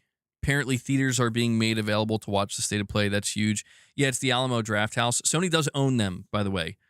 They own Alamo Drafthouse. So I do think that is interesting. Like, it is a little bit surprising to me that Sony is doing that now when they could have been doing stuff like that this whole time. But now they're like, yeah, we want to do this. What's a rogue announcement for this State of Play? I mean, to a rogue announcement. To me, like the biggest rogue announcement would be they're actually going to reveal the PlayStation handheld. That would be a major like bombshell announcement that would come out of nowhere.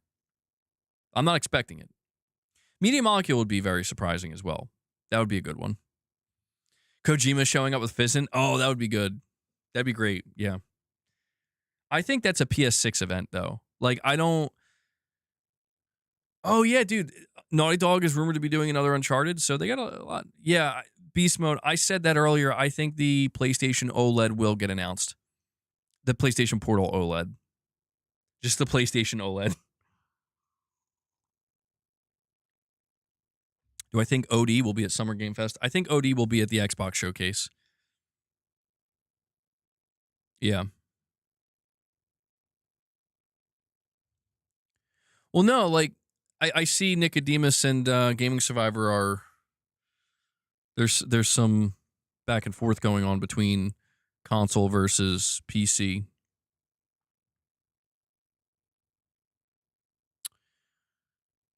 I mean, listen.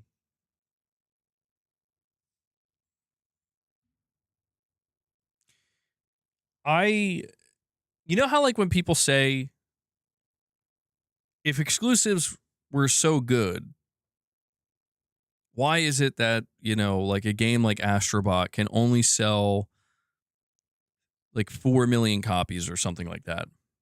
If there's 100 million PlayStations, how come Astrobot only sells like 4 million? And it's like, well,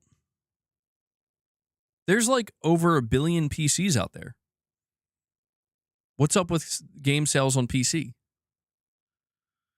Like why aren't PC games selling like 80 million units, 100 million units when there's over 1 billion PCs on the market?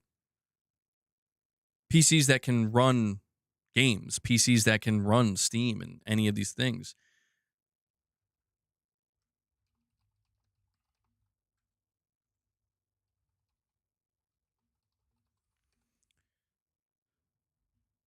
There's estimated to be 900 million to over 1.75 billion PC gamers worldwide. I mean, dude, like this is why I feel like if there's something I've learned and I continue to realize is like you can't really compare PC to console and you can't compare console to PC. And if you try to do that, you begin to realize that there are certain things that they kind of pertain to both. Like the argument can work both ways. It's kind of like a endless loop, an endless cycle. Like it's like what I just said. So if it's bad that Astrobot only sells 3 to 4 million units with 100 million install base, then what does it look like for a game that only sells 10 million units on a billion install base? Or more than a billion. Maybe even 1.5 billion. That looks even worse, ultimately. You know? But no one really talks about it like that. I don't know why, but it's absolutely true.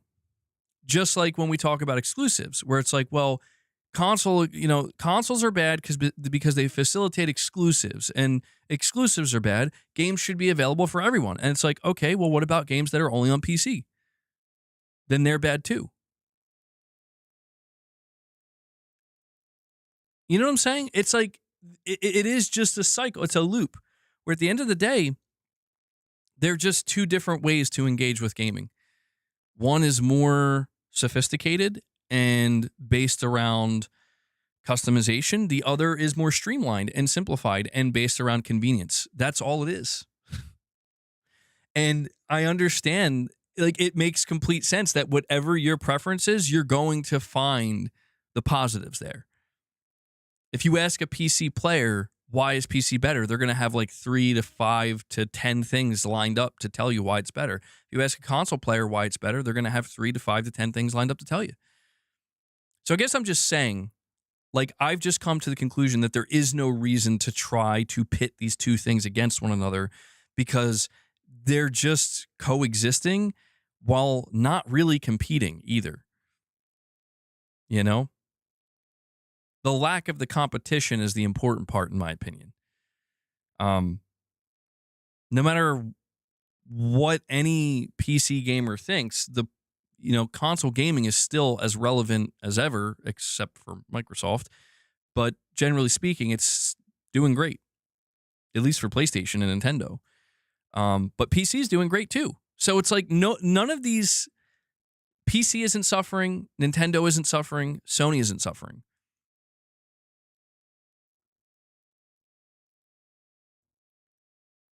Somehow MBG made this about Xbox bad again.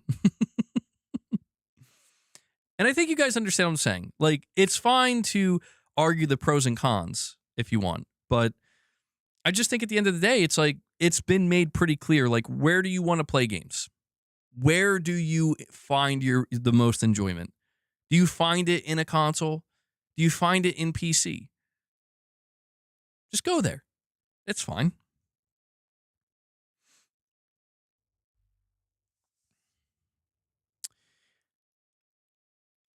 You're saying PC is better for people who like having control of their gaming. Consoles for people who want to be spoon-fed and do as they are told. I disagree. Nicodemus. I think what you mean to say is you like the idea. You like knowing. I'm not as locked in. I have more freedom. And I'm going to be honest, most of those PC gamers probably don't even really utilize that so-called freedom. I think some do. And maybe those who do are the ones who are the most vocal about it. And that makes sense. But there's absolutely a ton of PC players who are just like, they're just basically doing the same things that console players are, generally speaking. They're buying games. They're buying games digitally. They're playing those games. I mean, maybe the only difference would be, like, the only significant difference would be if you're a multiplayer heavy gamer, that is, yeah, you don't have to pay for online. And to me, that is an objective, like, yes, that is an advantage of PC. That's a great thing. Like, you don't have to pay to play online. That's awesome. But at the same time, it's like, clearly there's a lot of people who don't mind paying to play online. So, if it's like, I can continue to have the convenience and the form factor of a console, and I want to play games online and I have to pay, maybe for some of them you have to pay. I think for free-to-play games you don't have to. But for some you might have to. Yeah, I mean, that's an inconvenience. That is technically an inconvenience because it's like, okay, that's going to cost more money. So you're paying for an extra convenience, so to speak. I'm not going to sit here and say that that's not an advantage, but I'm just saying, like, I just don't think it matters the way people think. Like, the arguments that people try to make, people need to understand, like, they don't matter. That's what I'm trying to highlight, is it's like, you see, it's like if somebody's like, I don't have to pay, nobody cares. Literally nobody cares. If they did, they would be listening to you and leaving PlayStation and leaving Nintendo and leaving Xbox. They don't care.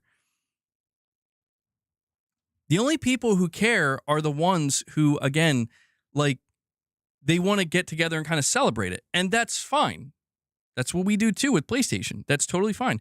But I'm just trying to look outside of the bubbles here, where it's like, okay, so what does it mean when we, like, to look at PC gaming, to look at what it offers versus to look at what console gaming is and what it offers, to compare and contrast? What is the purpose of that exercise? The truth is, the only purpose that exercise, the only place that exercise should exist is for the individual consumer who's trying to decide where they want to spend their money. Then it matters. 99% of the time, it just doesn't, because people have already decided where they want to spend their money. People have already decided where their home is. People have already decided where they want to play. And I think that's why some of this is so awkward, because you see people getting so worked up and so upset, and they're so passionate, but at the end of the day, it's like nobody's winning anybody over. PC players who want to play on PC are already there, bro. They've been there. You're not seeing some kind of mass exodus from console gaming to PC. But it's also the other way around, where, like, PC gamers console gamers who want to play on console, that's where they're playing. Now, listen, if we want to try to predict the future, and it's like, well, what about 5 years from now? It's like, what about it? If you want to tell me 5 years from now, the vast majority of gamers are going to leave console in favor of PC gaming, okay. I guess we'll find out in 5 years' time.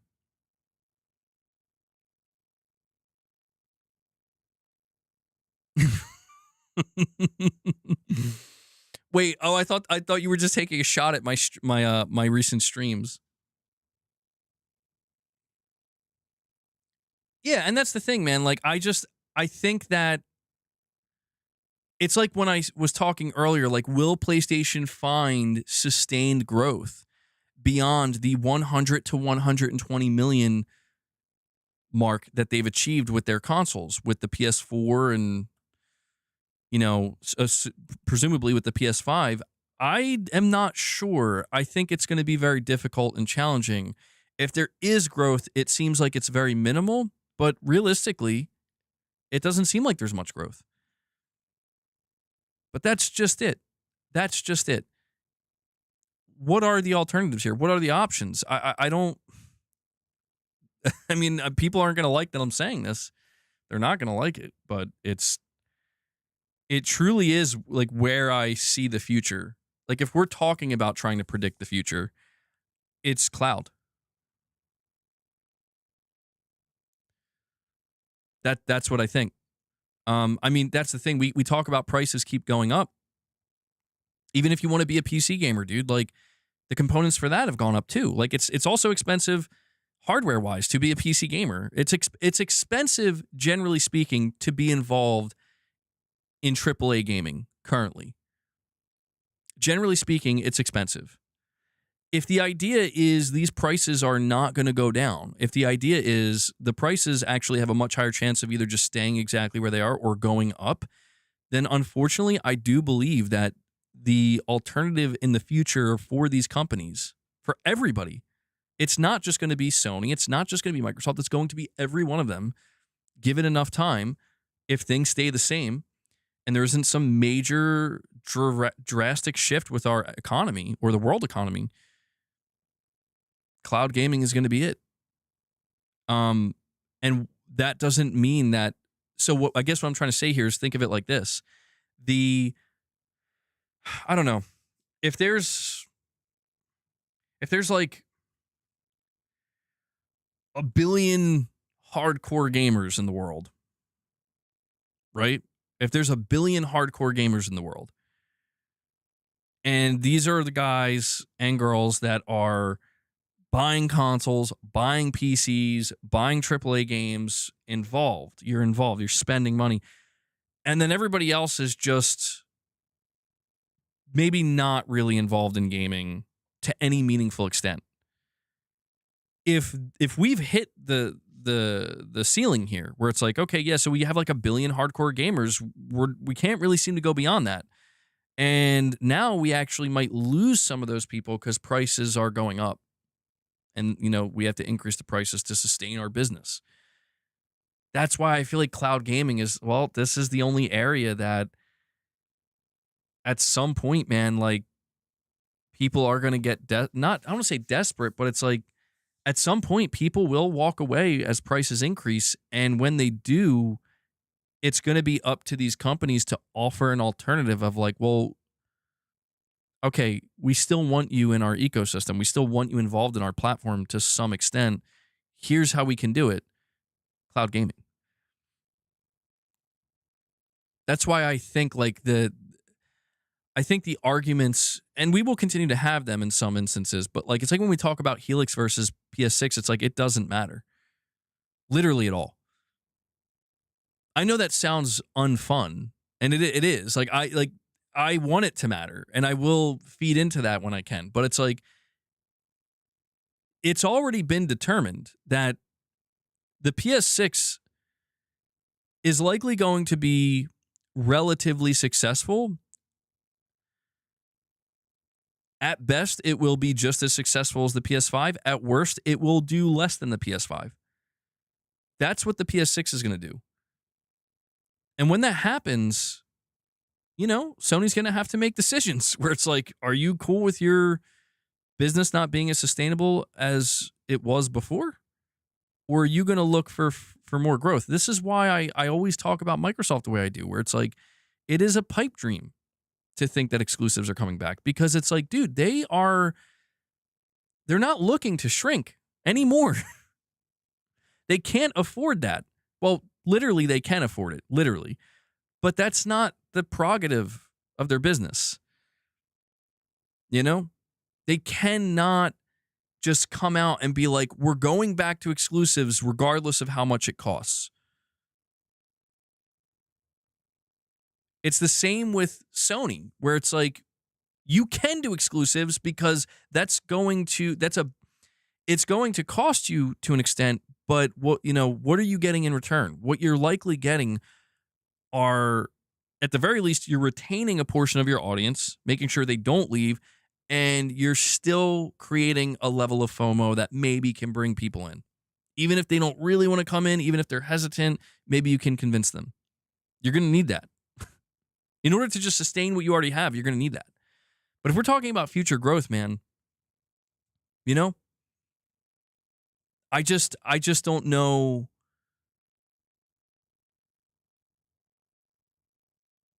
I guess if you listen to what I'm saying, it does kind of fly in the face of a lot of what you see other people saying today. You see other people saying today is they're telegraphing a crash, they're telegraphing doom, and it's all going downhill and it's all getting worse. And it's like the only safe haven is PC gaming, and it's like you have to be delusional to think that. Like, you have to be delusional to think that that's somehow the safe haven. Guess what? If there's going to be an industry-wide crash, PC is going to be part of that. Maybe it might not feel the effects as much depending on how you're engaged with PC gaming. But if there's some kind of industry crash, every single platform, every single video game publisher is going to feel the effects of it in a pretty significant way. So I don't really pay much attention to people who talk about it in that way. But when I do come across it, I also question it, because it's like, I don't know, man. I've been hearing about this supposed crash for like 3 years straight now. It's been literal years. A year is a long time. It's been literal years that we've been predicting the collapse of console. We've been predicting the next big gaming industry crash. And it's just like, meanwhile, Switch 2 breaking records. Meanwhile, PlayStation 5 doing just as well as the PS4, looking to close out another extremely successful generation. Meanwhile, PC gaming doing just fine. Steam's doing better than ever. Where is this crash? Where is it? Where is the doom? Where's the apocalypse? And it's always the same thing. Just wait. Just wait. It's coming. Just wait. Look at how much worse things are getting. And it's like, are they that bad? It's a serious question. It's like, are things that bad? Truly. I mean, like be totally real about it. Are they that bad? The answer is no. Are they bad? Yes. Are some things getting worse? Yes. Is everything universally just in the shitter? No. That's why the people that continue to talk about the games industry in that way, where it's all just in the shitter, they turn out to be, they basically are just stuck in a perpetual, never-ending loop because what they keep predicting that's supposed to happen is not happening. It just won't happen. In fact, not often, but at least more than half the time, we see the opposite happen. And it goes back to the saying, a broken clock is right twice a day. Say it long enough, predict it long enough, and eventually it'll come true. Eventually. But what is that, like, how is that, what does that matter? PlayStation players under 35 years old are buying 0 to 2 games per year. You want to talk about it? I didn't think so. No, let's talk about it. Let's talk about it, Titus. 0 to 2 games per year.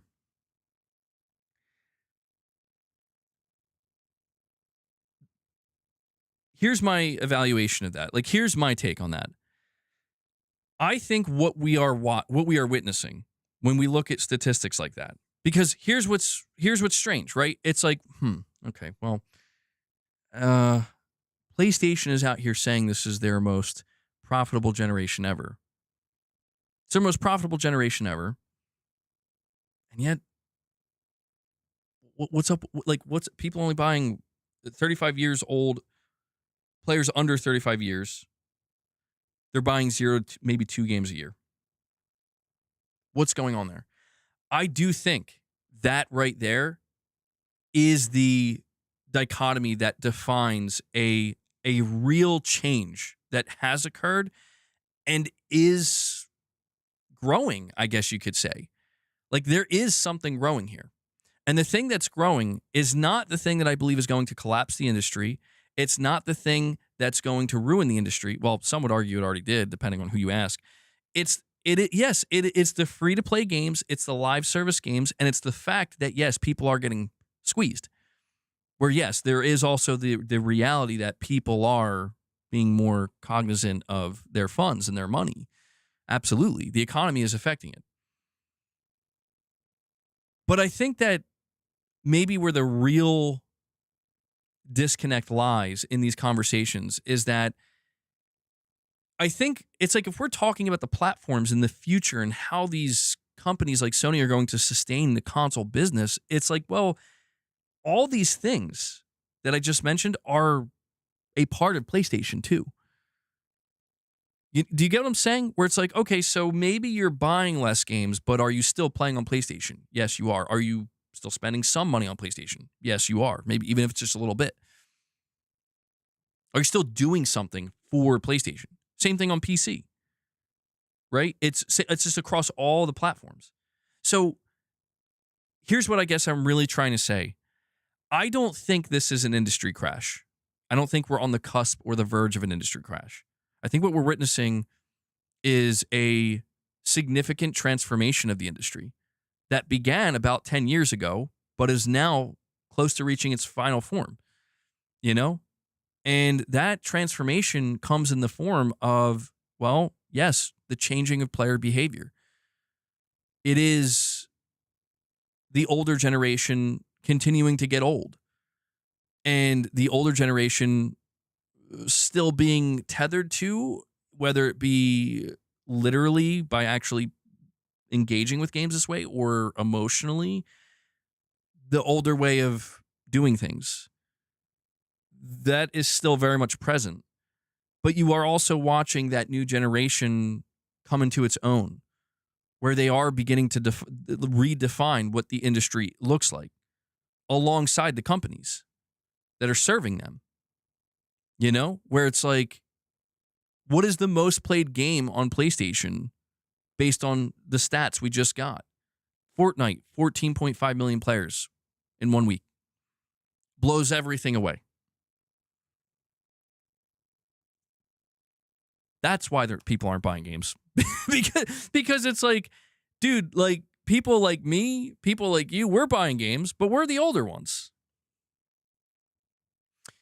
You keep talking up Sony because they're making so much money, yet prices are rising on hardware and subscriptions. You don't think this is pointing towards a problem? No, I do. I do. To be clear, like, I want it to be understood that I'm not a board executive, obviously. So, like, to me, it doesn't seem like the absolute worst thing in the world. Roblox is doing 120 million people a day. Oh my God. Yeah, it's over. You know what? Yeah, it is over. No, not the Roblox gets 120 million players a day. Oh man. Yeah, it's over. Roblox is like its own industry, dude. It's not even like a game. It's like its own industry. It's over. That is nuts. No, that is nuts.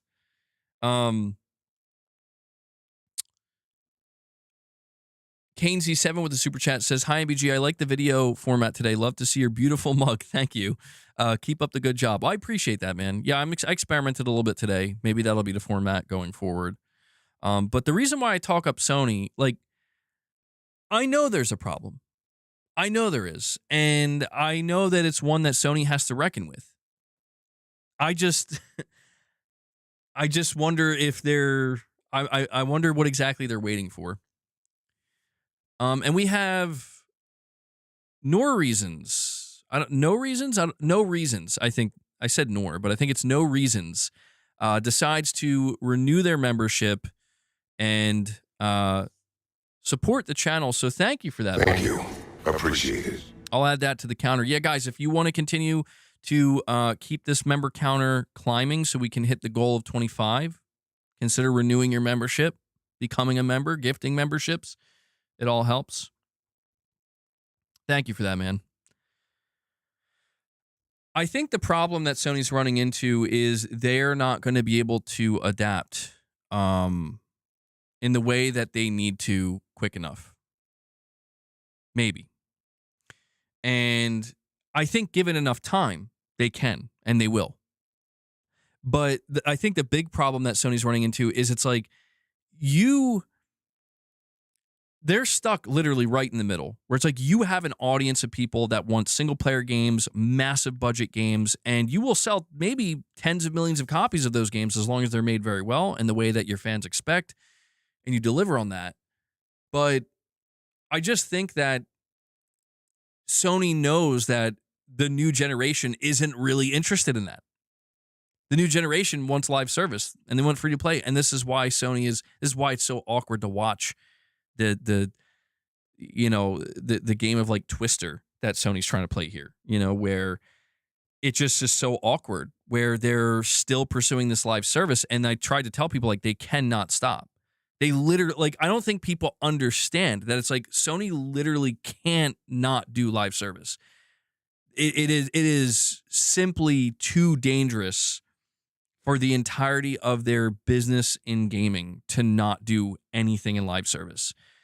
I would like to think people understand that by now, but some people I think still don't. But if you look at the data, if you look around, it becomes very clear that yes, games like MLB The Show, games like Gran Turismo, games like Helldivers 2, these are critical for PlayStation.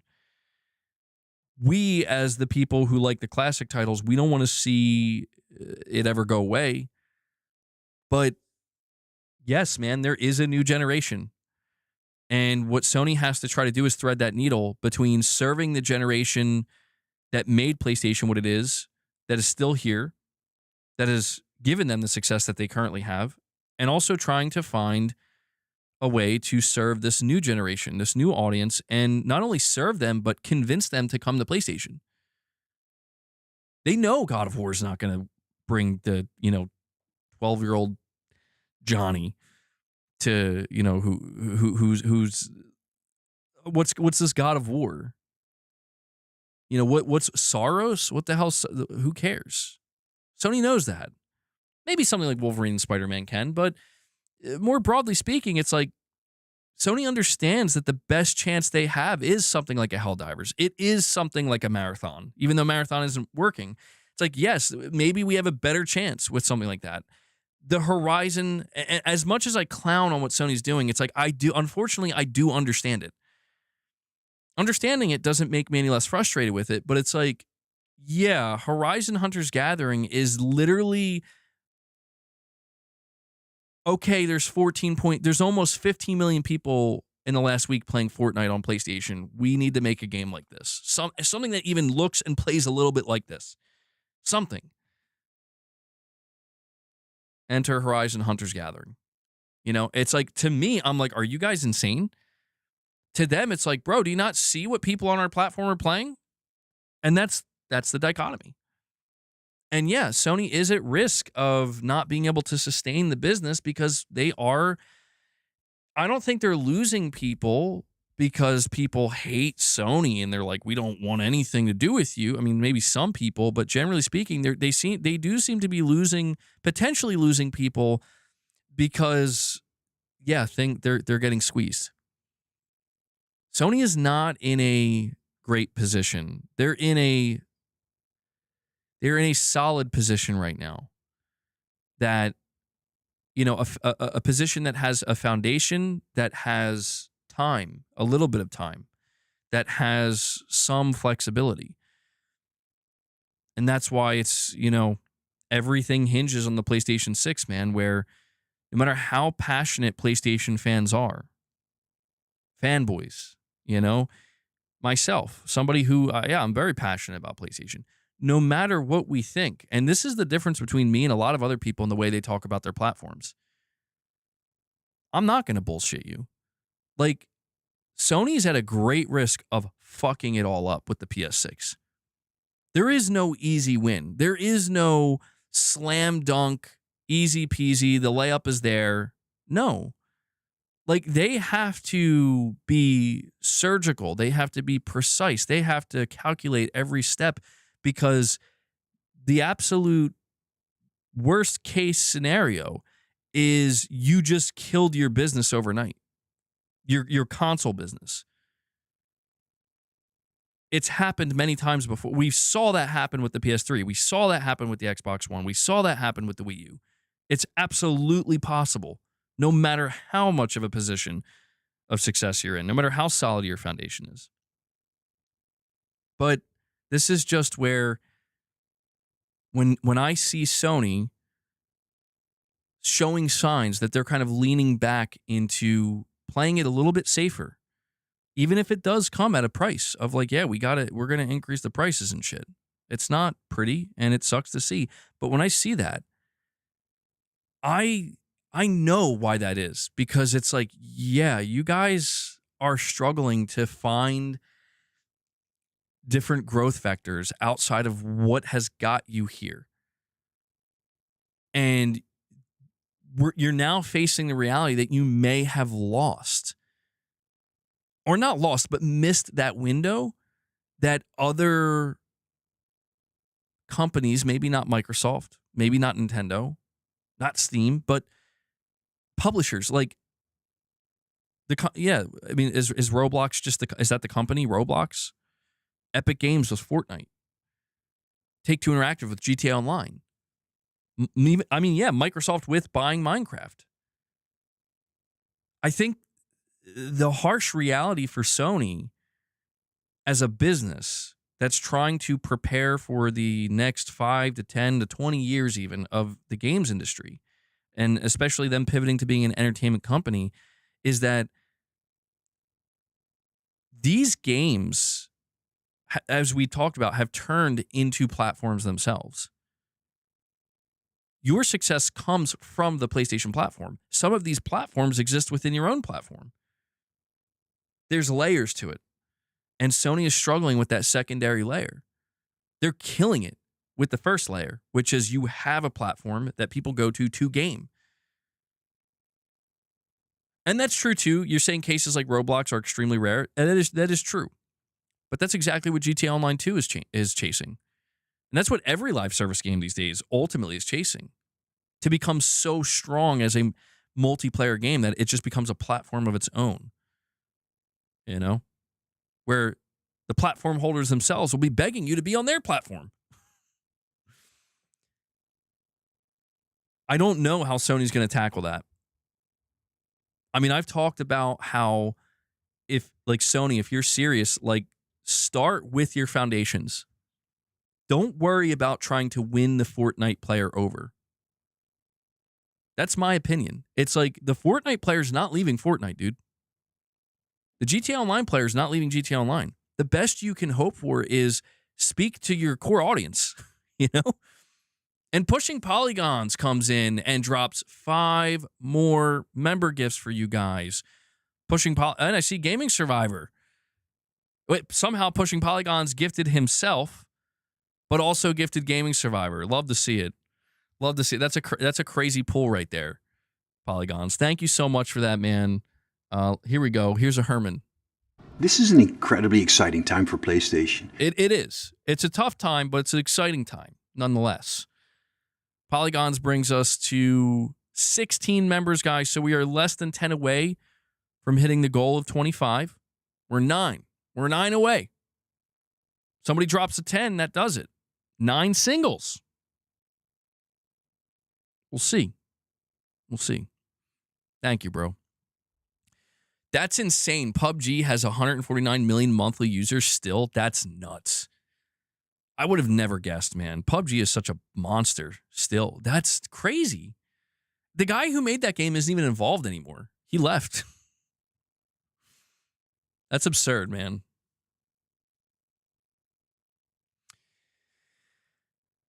Doesn't Sony make big bucks off those free-to-play games, though? They do, but the reason why Sony feels as though they need to have games like that of their own, that they have 100% ownership over, is because what they're sustaining right now is difficult to sustain and is not producing significant growth. So what I mean by that is Wolverine, right? Wolverine is a game that costs hundreds of millions of dollars to develop and has licensing fees. And Mr. Benidorm UK comes in, says, you know what? We got to try to hit this goal today, boys. He drops another 5 membership gifts for you guys. Mr. Benidorm. Simply put, it's the most powerful console we've ever PlayStation's built. the greatest.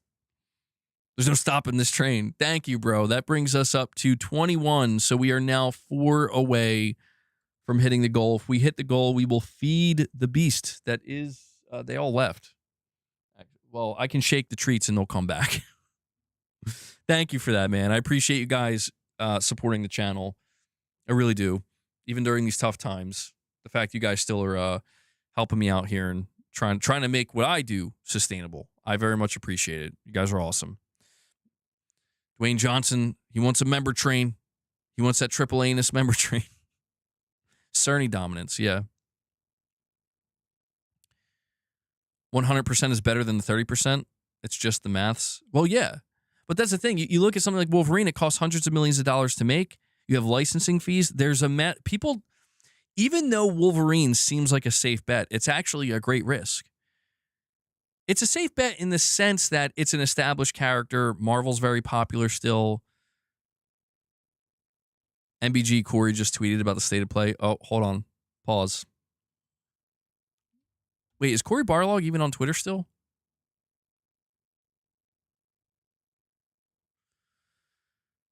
Let me see.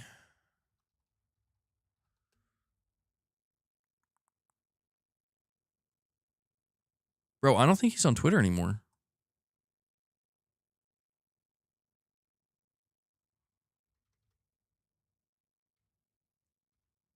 I'm not seeing it. I'm not finding his profile. If he is still on Twitter, maybe does he have a different name?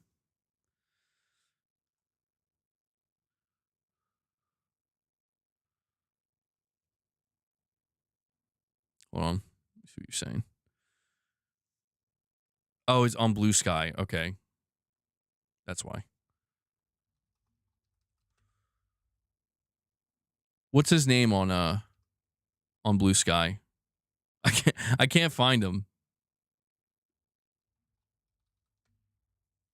I can't find him, bro. I keep looking. I can't find him.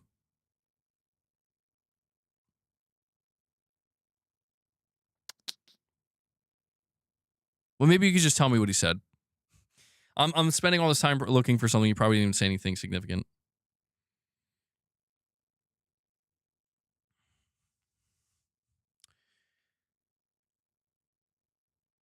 Talking to a rock. Oh, wait. No, you're not. That wasn't geared towards me. All right. Well, I got a little bit derailed there. Wolverine is definitely riskier than Spider-Man. It is. Yeah. Yeah. That's the thing, though, right? Like, why is Sony continuing to invest in developing games like Wolverine, in, making these big blockbuster titles? Because, well, they have to. There is a degree of safety net with, we take Insomniac, a proven developer that is going to do come on, they're going to do a at the very least a good job, but probably a great job making a Wolverine game. So it's going to be a worthwhile investment, and this game has a chance of selling 10 plus million copies lifetime. Who knows how far it can go? It can sell some consoles. It's going to be a win-win overall, The reason why Sony still does that is because they literally need to. They literally need to. The alternative is you take all that money and you invest it in a different type of game. And we literally saw Sony do that. How did that work out for them? It didn't. It burned them pretty bad. So to kind of get back to the whole idea of like, is Sony actually really in a good position? The truth is they're in a position that they have to mitigate their risk now, because the risk, they took their shot, man. When the money was flowing, when the time to invest came over the course of 2020 to like 2023, they took their shot.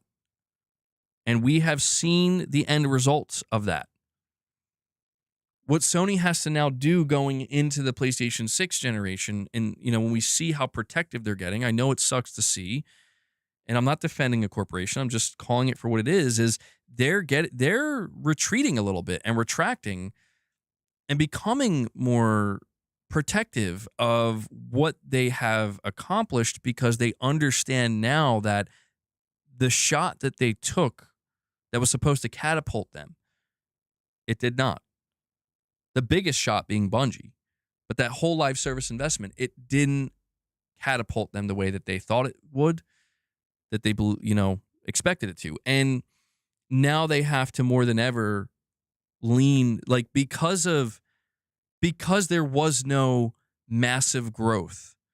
They didn't find their big win in live service outside of Helldivers 2. And I'm talking, when I say big win, I'm talking like something like a Roblox or a GTA Online or a Minecraft, something like that. They didn't get that.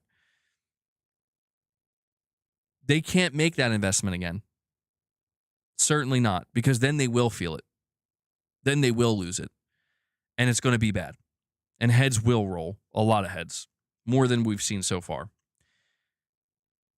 Now they have to be safer. Now they have to lean back. They have to lick their wounds, so to speak. And rely on their current player base. The people who have got them here. And that does mean just maybe accepting you don't have a Fortnite and you're not getting one anytime soon. You don't have a GTA Online. You're not getting one anytime soon. You have these games on your platform. You get 30% rips, and that makes you a lot of money. And you have big tentpole titles. You have big single-player games, and you have some multiplayer that are okay, but you have a big fan base. You have a loyal fan base that will continue to support you. And that's really what you need to lean into now. That's how I view it, where it's like, does that come in the form? Like, what does that look like? Does that look like Sony being like, well, you know, like, well, can we charge $80 for Wolverine? I mean, I don't know. I don't know if that's what that looks like, and I don't know if players will be like, fine, you sons of bitches. I don't know. Sony's got to be careful. They have to be careful because they've been kind of pushing it. They're pushing it, man. They're pushing it, and they got to be careful, in my opinion. I think things are going well enough that you can find sustainability here, but you got to thread the needle just right. And when we see things like a $900 PS5 Pro, I don't know that that's threading the needle, but it's a Pro. It's a Pro. It's like, okay. You don't have to buy the Pro. But what about that PS6? You can't be charging you can't be charging $900 for PS6. That is not threading the needle. That is asking for devastation. I don't know. It's complicated. Nobody has the exact answer. Nobody has the exact answer. Nobody knows for sure what's going to happen in the game space, in the games industry. And I don't listen to people who talk as if they do know. I'm not interested in that. You know, that always rubs me the wrong way. I encounter so many opinions from influencers and YouTubers where they speak so assertively and so confidently. It's like, why do you think you know? You have no idea. And you know what? The reason why now I definitely don't listen to people is because I was there in 2019.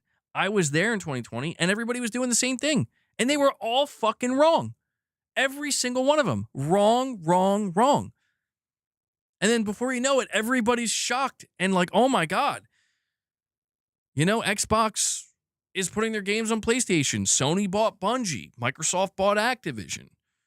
Nintendo is catching up to the PS2. Like, no one knew. No one knew that any of this shit was going to happen. Nobody was predicting it. You know? And so I guess that's why I'm not, everything I'm saying, absolutely take it with a grain of salt. Like, I've been wrong many times too. I'm not trying to say they're wrong, I'm right. No, I think we're just all wrong. I think at the end of the day, man, like we're just going with the flow. And we need to understand that. Wait, by we, I don't mean like me and you. I mean like the internet, like the pundits, people like myself, many others. Like we have to understand, like we're just going with the flow. All we can really do is react. That's at the end of the day, that's all we can really do. We can predict, sure, but what is that really worth? Knowing we were all wrong. I don't know that it's worth much. But, you know, it won't stop us. It won't stop us from predicting. That's for sure. It won't stop us from speculating. All right.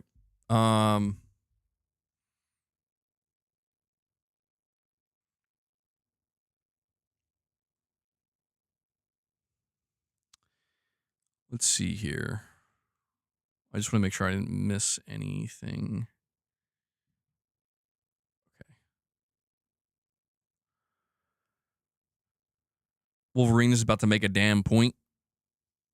Well, yeah, I mean, that's the thing, man. At the end of the day, too, like, I mean, I just went on a whole diatribe about the business side of it. But at the end of the day, man, I think, yeah, I think gaming's still mostly good. At least for me. It's not perfect. Nothing is. But I'm excited for these shows, man. I'm excited for the State of Play. I'm excited for Summer Game Fest. Hell, I'm even excited for the Xbox Showcase.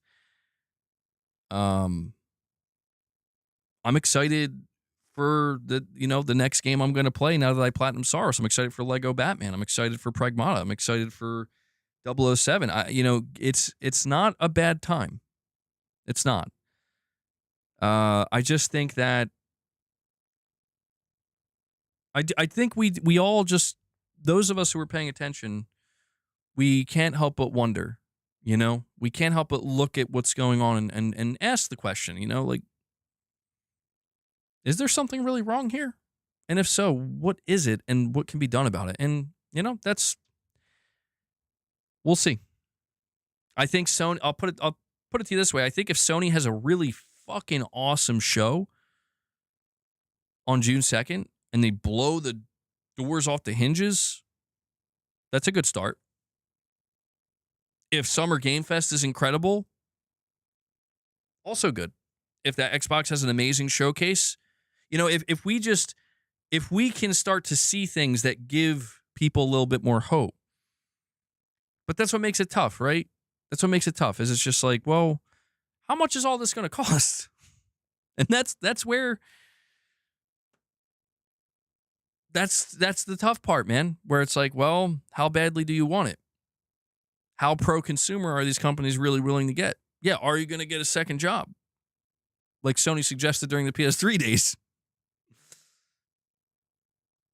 And I want to answer this to Titus, just going back to, because you asked me, you were like, well, you know, what do I have to say to new data that's revealed that gamers 35 and under are only buying 0 to 2 games a year. To me, that I do have a question with that, or it's not a question, but it's like, I did want to mention that I think it's interesting to think that when I look back when I was a kid, I definitely was getting more than 2 games a year. But that was because I had to basically like harass my parents, like, can you buy me this game? Can you buy me this game? Can you buy me that game? And over the course of a year, I would have done enough harassing that, of course, I would have got maybe like 4 games, 5 games. Sometimes, occasionally, depending on the year. Like, dude, I remember when I would make my Christmas lists when I had a PS2. You know, I'd make my Christmas list for Santa. I would literally be, I think it was on like GameSpot or something, looking at all the upcoming games and like writing down all the games. And my list would have like 30 games on it. They were like $50 a pop, you know, but it's like you add that up, it's like, bro, what? And it is interesting to think that if I was that age now, yeah, I'd probably be making a list for my parents being like, I want this many Robux or something like that, you know? And how different, it's like that right there, man. That's the conundrum. And Mr. Benidorm UK comes in and he dunks it. Holy shit. He says we gotta at least hit the 25 so we can feed the beast. Boasty, read me. It's time to feed the beast. He drops 5 more member gifts for you guys, showing great support here today. He brings us up to 26. So we crushed 1 goal. We'll do a stretch goal here for as long as we're continuing the stream. And I might be well enough to drum. I'm not sure. I was drumming a little bit yesterday. So we'll feed the beast. And if we hit 50 members today at the very end of the stream, I'll play some beats for you. Boss, come on. It's time for your treats, boy. Oh, okay. All right. Hold on. We have a new system here.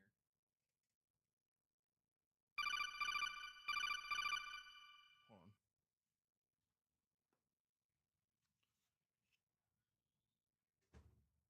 Where are his greenies?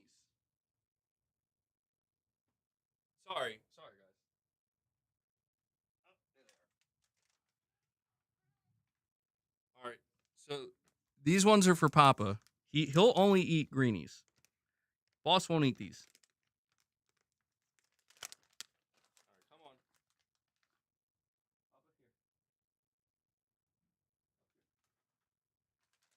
here. Boss, over here. It's like a whole system now. Sorry, boss. Clark goes first.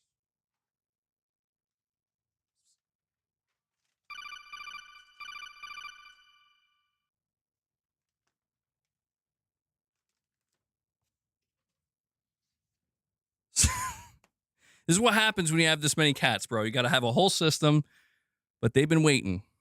Boss is still waiting. So sorry about that. Dude, Pop is a monster. He just... Dude, okay, really quick, though. I have some direct donations. Before I read those, I just want to say real quick, this cat is... My aunt told me he's a foodie, and I'm like, all right, I guess. He's probably no different than Boss. No, he's very different than Boss. This cat will eat like anything. He every night, like when I'm going to eat like a snack or whatever, he like runs up, and he's not even polite about it. Like he just walks on me and just comes up to my plate or my bowl or whatever, or if I'm drinking something and he just literally puts his face there. It's like, dude, what are you doing? Like you can't eat this. Like I was having a little bit of mint ice cream last night, and like cats can't have mint, you know? MBG, don't drum, man. You seem in less pain, but don't take it for granted. Just take it easy. That's true, but you know what I'm realizing, Titus, is like the more mobile I am, the more I move around and do stuff, the better I feel. Like it seems to be helping. Like not like heavy lifting and stuff, but like any type of just like stretching or just like basic tasks, very, very light lifting. I drummed for a little bit yesterday and I felt great. Surprisingly, I'm like, I think that helped. Like last night, I was totally pain-free. I know it's weird. Like I was moving some of my stuff around yesterday. None of it is really heavy. It's just, again, very light lifting to reset up my my desk here. And I felt fine. I'm like, this is, honestly, it's like when I'm staying still and when I'm kind of like more sedentary, it's almost like that's worse or something. It's very strange. It's very, very strange. Boss, where you at, bro? But yeah, no, I hear you. I definitely don't want to make anything any worse. So I'm not going to go crazy or anything. And Kane Z7 dropped $2 direct donations. And he says, on the issue with the new generation wanting to play only free-to-play games, my son was like that, playing Roblox and Fortnite. But it was up to me, as a father, to introduce him to games like the Resident Evil series. He finished RE2 Classic. Sonic, he finished all the Genesis ones, and other single-player games. That's fantastic, Kane. Yeah, I mean, I try to do that, too, with my son. It's a little, I don't know. Some stuff is working out, other stuff isn't. He's also, I mean, he's really young. He loves the Astrobot games. He loves Sonic games. He sees what I play a lot of times, and he asks me about it. And I'll like be like, "You want to try it?" And he's like, "Oh, I'm good." Or he'll be like, "Maybe later." And I know there's no later. So I don't know. Maybe I got to start getting more aggressive. Like, son, you're gonna sit down. You're gonna play this game. I don't know if I want to do that. Like, my assumption, Kane, based off what you're saying, is your son is very receptive to it. Like, he's like, "Oh yeah, I want to play this." Your son's 12. Okay, that makes sense. Yeah. Like when my son gets older, it's like, yeah, here's some Dark Souls, you know? Yeah, Resident Evil 2 Classic, bro. See, I don't know though. I feel like I'm the type of person where I'm like, play Resident Evil 2 Remake. I'll let him choose. You could play Resident Evil 2 Classic, you can play Resident Evil 2 Remake, you just got to play some Resident Evil. All right? All right? That's your homework assignment. Not enough violent games for kids anymore. I grew up playing Mortal Kombat when I was like 6. Yeah, I mean, dude, I was definitely playing some crazy stuff too as a kid. And like I remember my uncle one time, my cousin came over and my cousin was really into Sonic. And when I was like 10 years old and he was like 11. And I wasn't into stuff like that as a kid. Like, I don't know. As a kid, I wasn't into, like, kid stuff that much. I was a little bit. But I was playing MGS3. And it's just so funny to think. And I remember, like, we were playing games in the living room. And I was like, come on, bro, let's play some Metal Gear Solid 3. And he's like, I don't know, man. I don't really want to play that. I'm like, I'm going to play it anyway. It's my house. You know? So I put it on the screen. And I remember I was like, on the mountains in MGS3, and I'm like, there was this guard, and I like I CQC'd him, and I like slit his throat, and there was, you know, the blood was squirting out everywhere, and my uncle was like, "See, like, this is what you should be playing, son. Like, this is some badass shit. Like, what is this Sonic stuff you're trying to play?" It was so, like, looking back on it, it was so funny. Like, my cousin was getting roasted for basically just being a normal kid. Memories. Shout out to MGS3 though, man. Amazing game. Great memories. All right. I wanted to play Resident Evil as a kid, but I couldn't. When I say I couldn't, I mean I was too scared. I really did try, but I was kind of a baby. So, yeah. I would play like the intro sequence of Resident Evil 2, and my cortisol levels, my stress levels would rise so much that I'm like, I can't do this. I don't know what's going on here. But I eventually did play it and complete it. Shout out to Resident Evil, man. All right. Daughter's 10. She's Nintendo only. She even refused a water-cooled PC because it was a big black tower case. She's diabolical. See, Titus? See, you're still tethered. No matter what, you're still tethered to that console ecosystem one way or another, bro. You know, it's interesting. The person in my family who seemingly has the most interest in Nintendo is Mrs. MBG, but even she is only with a select few games, mainly Animal Crossing and Pokemon. But she's actually been playing on PS5 for a while now, and she's been playing that Hello Kitty game. Dude, I think she's put like over 300 hours in that game. She's really been enjoying that. Still one trophy away from the platinum. I don't know. I feel like she would play Tamagotchi Life. She had mentioned that game. So eventually Switch 2 will enter this household. But even with people around, Silent Hill 1 was still way too scary to play. I mean, yeah, the Silent Hill games were crazy, dude. Good times. Good times. Your wife and 3 kids all have PS5 Pros. They had no choice but to like what I like. This is your gaming life. Only PS5 Pros. Sonic has surpassed a lifetime of 1.7 billion units and downloads with 250 traditional game sales. The rest are free to play. Wow. 1.7 billion. Am I excited for Onimusha? Yeah, I think it looks really good, dude. I never really played the other Onimusha games, but what I've seen of this one, it has caught my attention for sure. For sure. Yeah, we were talking earlier about how Capcom is just on a tear, man. They're killing it. Now I see it trending. I see it trending now. Xbox fans split on Game Pass versus exclusives in heated poll. Windows Central's Jez Corden asked fans to choose between day one first-party releases on Game Pass or true console exclusives, drawing over 72,000 views and hundreds of passionate replies.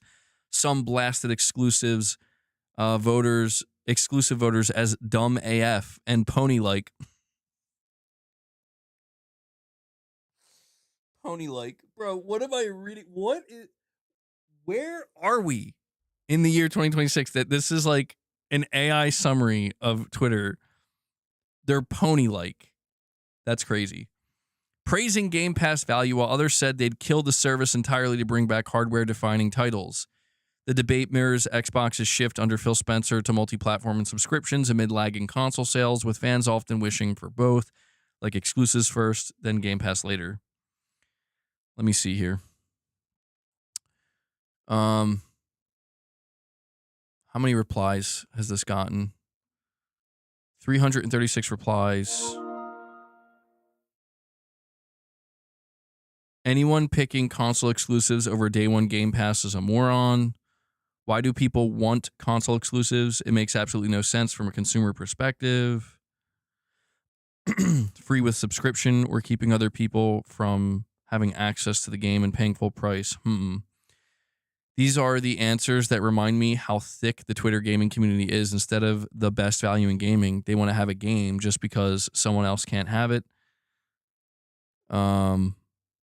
Look at this. These are some interesting replies, dude. Asha, you seeing this? You see, you don't have to go back to exclusives. They don't want them. Turns out Xbox players don't want exclusives. Damn, dude. MVP Moss with a $2 chat says, how hype are you for Control 2? I can't wait. That's actually one of my more anticipated games. That looks awesome. One of the biggest things I was surprised by with Control 2 is the fact that they're going like action RPG route, melee-based combat. I did not expect that. But I'm here for it. So I'm very much looking forward to it. I imagine we'll see Control at the State of Play.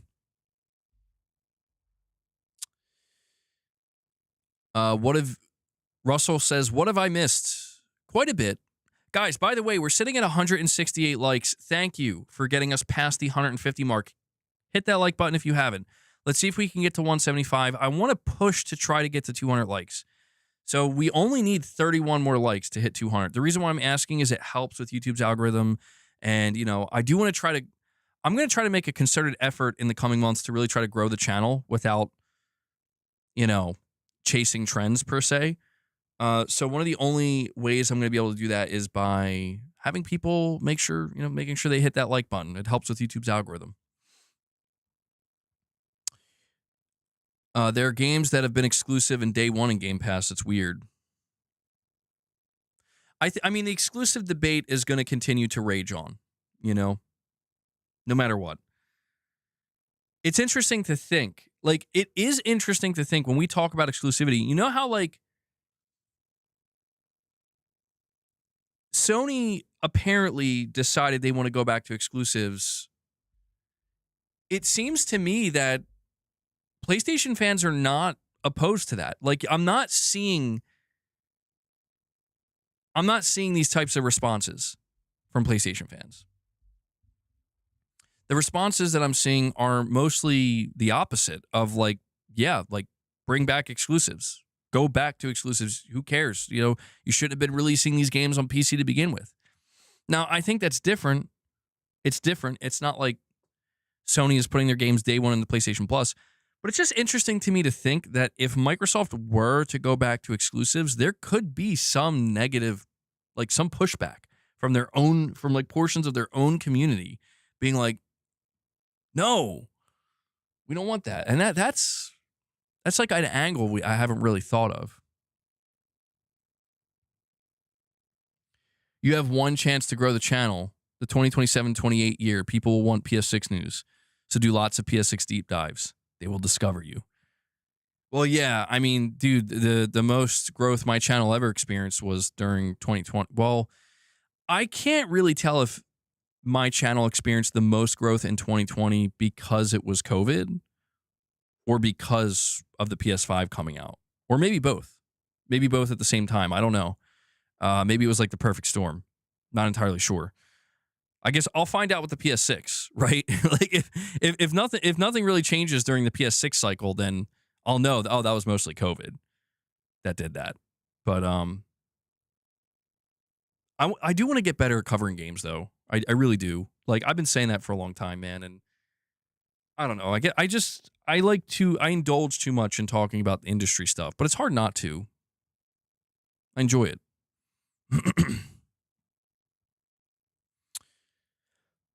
Titus, you found me looking for PS5 info way back in the day. Yeah, I mean, dude, it's crazy. What is time? Like, I look back on that and I'm like, geez, man. On one hand, it feels like it was just yesterday. On the other hand, it feels like it was so long ago. It's really strange. Do you think Sony was embarrassed by the sales on PC, so they removed them to keep the high quality stamp and sales they usually have on their releases when they're on PlayStation? I mean, it's an interesting theory, and there could be some truth to that. Maybe Sony was a little bit embarrassed. They're like, damn, this doesn't look good. You know? Every time we announce a game coming to PC and then we see the concurrent players and there's articles being written up. Like, dude, I remember they ported Sackboy: A Big Adventure to PC, and it peaked at 400 players. And when I saw that, I'm like, that is embarrassing. Sony, my God, bro, that is embarrassing. It's inconsequential, but no, I mean, to be honest, I don't believe that's what it is. I don't believe that Sony's going back to true exclusives for PlayStation because of feeling embarrassed by their sales. I really do think it boils down to we can keep investing in PC ports knowing this is what we're going to get back.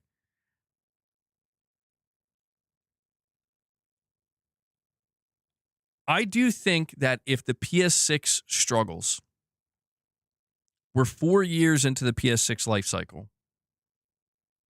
So the year's 2031, and it's March, April 2031. PS6 sales are struggling. It's selling less than 50% of the PS5, or like maybe like 35 to 40% less than the PS5 at the same time. Console sales overall are not looking great. I could see Sony being like, all right, it's time to go day and date. I'm telling you, like, this is why I try to tell people, like, there's no Sony going back to exclusives is not an indication that they're done supporting anything else. It just means they're trying to protect what they need to protect, which is we got to put everything in the PS6. If we put everything in the PS6 and the PS6 doesn't succeed, or we're on the struggle bus for like 5 years straight and there's no bright side, there's no upside to it, then you go day and date on PC. Then you start doing everything Xbox did, man. That's what you do, because you have to. So I think it's just a matter of, recentering your focus, their focus, and, recentering their reprioritizing, putting their resources and their money and their efforts into serving the console first, or just completely. And then if the shit hits the fan, you can always drop Wolverine 2 day and date on PC. Spider-Man 3, you could drop day and date on PC. Shadowlink, you're saying, MBG, I found you 2 at that time. Also a few others. And out of the 7 to 8 channels, only 3 I keep watching. Of course, you are one of 3. Oh, thank you for that, Shadowlink.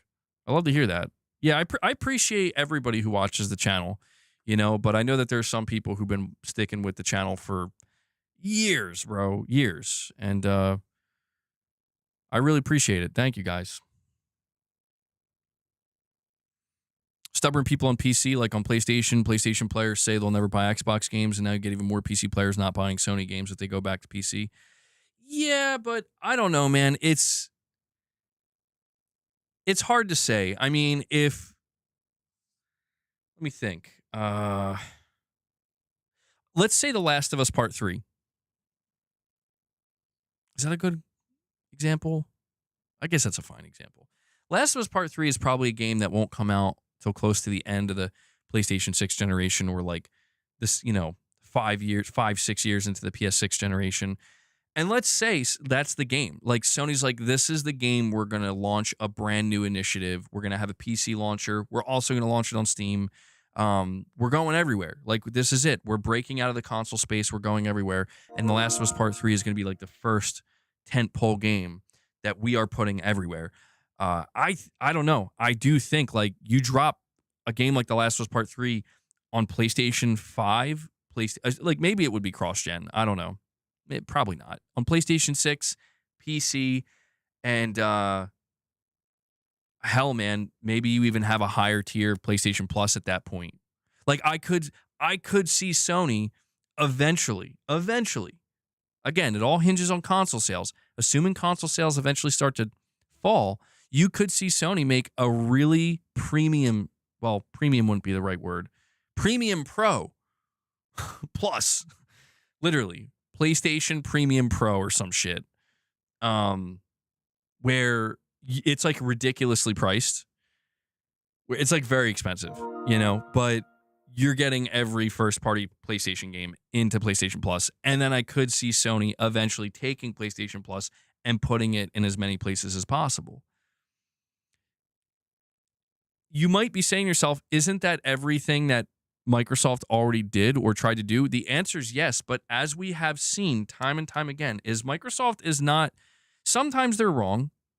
Usually what Microsoft suffers from is the timing is so off. Like, dude, you are 10 years ahead. And you might think you're big brain for that, but no, you're not big brain, because big brain knows timing is everything.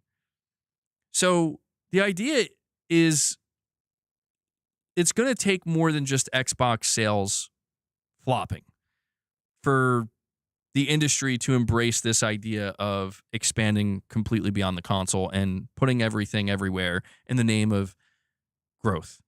It's going to take it happening to PlayStation and maybe Nintendo as well. And it's going to have to be just an industry-wide thing that kind of all happens at the same time.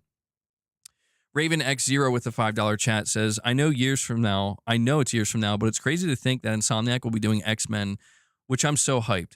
That's going to look insane on the PS6. Yeah, an X-Men game was going to be nuts.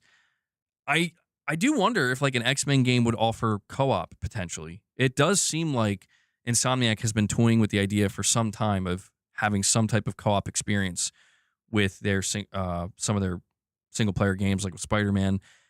I think having co-op in some of these games would elevate them so much, man.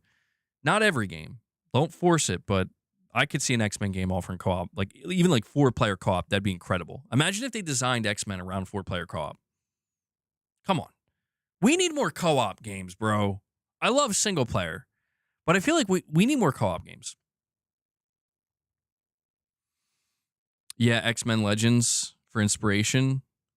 Top Shelf Gaming with a $2 super chat says, yo, MBG, I'm still confused. Is it officially done? Wait, is what officially done?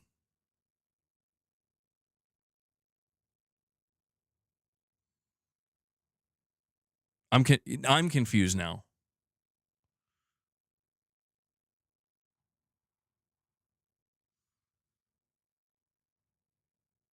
I'm going to have to wait for a response because I'm not sure. Oh, okay. No. I just now PC. He's talking about PC. Hold on, guys. We're going to stand back up here for a little bit. Top Shelf. He's been confused for days.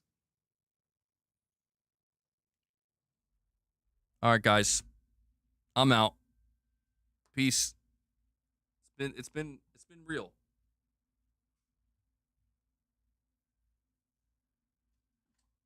I gotta wait.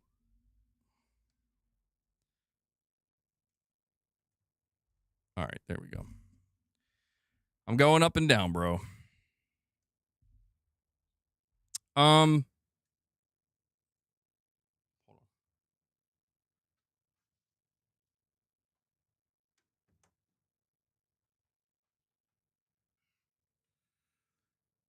Sorry, guys. I'm trying to move around a little bit.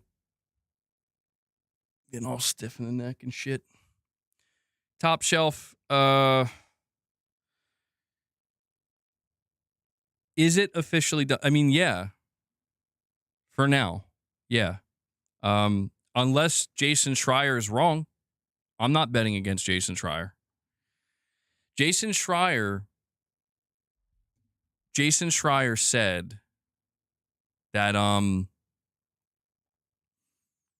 Herman Holst announced to the entire PlayStation staff that going forward, all of their single-player games are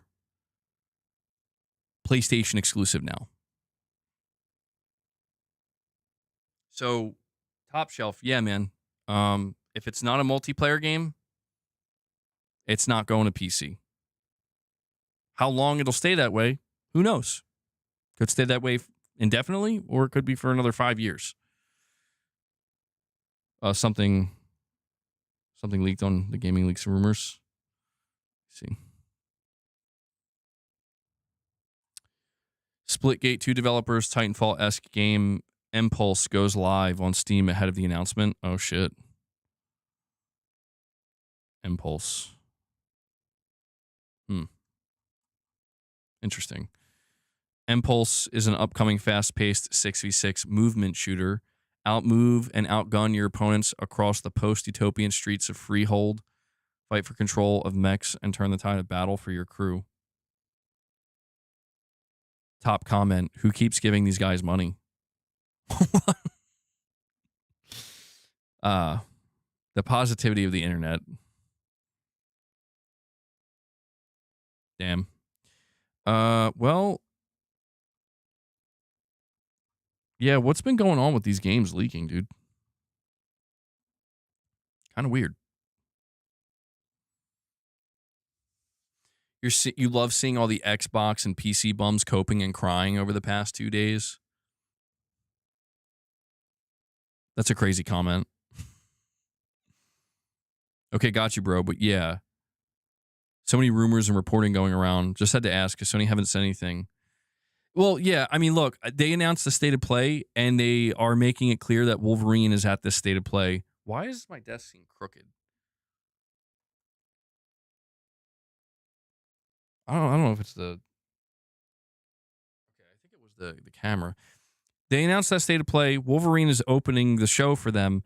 My theory for right now is if that's how they're going to do it, then they maybe want to establish right at the beginning. I don't know if maybe Herman Hulst will come out and be like, we're going to show you what you just saw was a new trailer for Insomniac's Wolverine. It's looking to be an incredible first-party PlayStation release, and I'm pleased to announce that going forward, all of our single-player tentpole titles will now be exclusive to the PlayStation console. You know, I could see them doing that, or they could just put at the end of the Wolverine trailer only on PlayStation. This would be a way for them to very clearly communicate that, you know? Like that, it's just like, well, there it is. There it is. Mr. B's like, that was pretty good. Dude. By the end of this year, I'm going to have my Herman Hulst on point. Who knows? Maybe they'll bring Mark Cerny out to tease the PS6. Nah, it's too soon. It's too soon.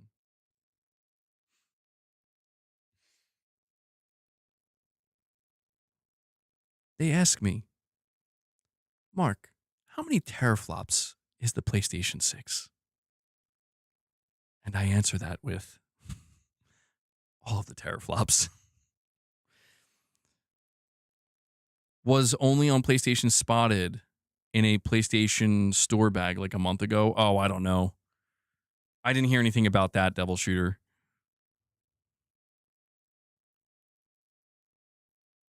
Yeah.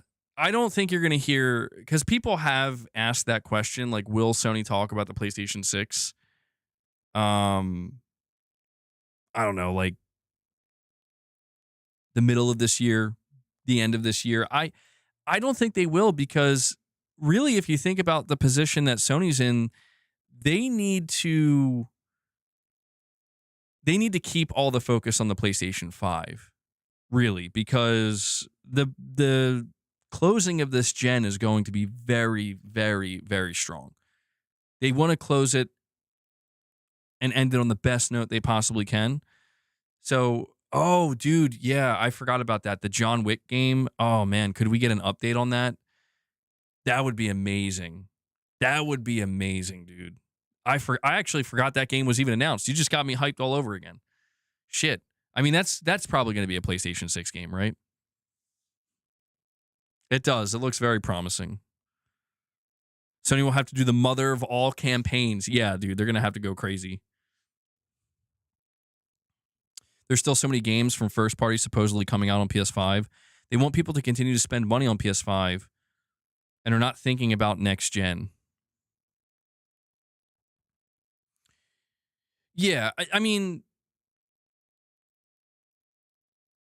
think of it like this, right? If you look at where we are now, fast forward exactly 1 year. It's May 20th, 2027. Dude, we're going to be sitting here like any day now. Any moment now, Sony's going to announce the next gen showcase. And when they do, like, then it begins. Then it begins. Like, And we don't know what their plans are, man. But what I can say is it's probably safe to say that however good this upcoming state of play is going to be, right? However good it's going to be, like whatever the showcase we're going to get next year for the PS6 is probably going to blow this thing out of the water. Road to PS6. Yeah, I mean, it'll be an exciting... Right now it's exciting, but man, it's going to be really exciting next year. I will tell you this, though. I will tell you this, and this is true. This is very true. Where we are right now is where we were 6 years ago. No, 7 years ago? Yeah, 7 years ago. 2019. I can tell you. I'm not trying to be negative here. Road to a new mortgage. Yeah, road to a second mortgage, bro. Mark Cerny presents Road to a Second Mortgage. What is the PlayStation 6? Oh, man. Sorry. That was a good one. No, dude, like, I will admit this, and I'm not trying to be negative, but it's just something I've noticed. There is a very big difference right now. Unless I'm misremembering. I should go back and check. You know what? Let's do that. Let's take a trip down memory lane, guys. Okay? I'm going to go on my channel.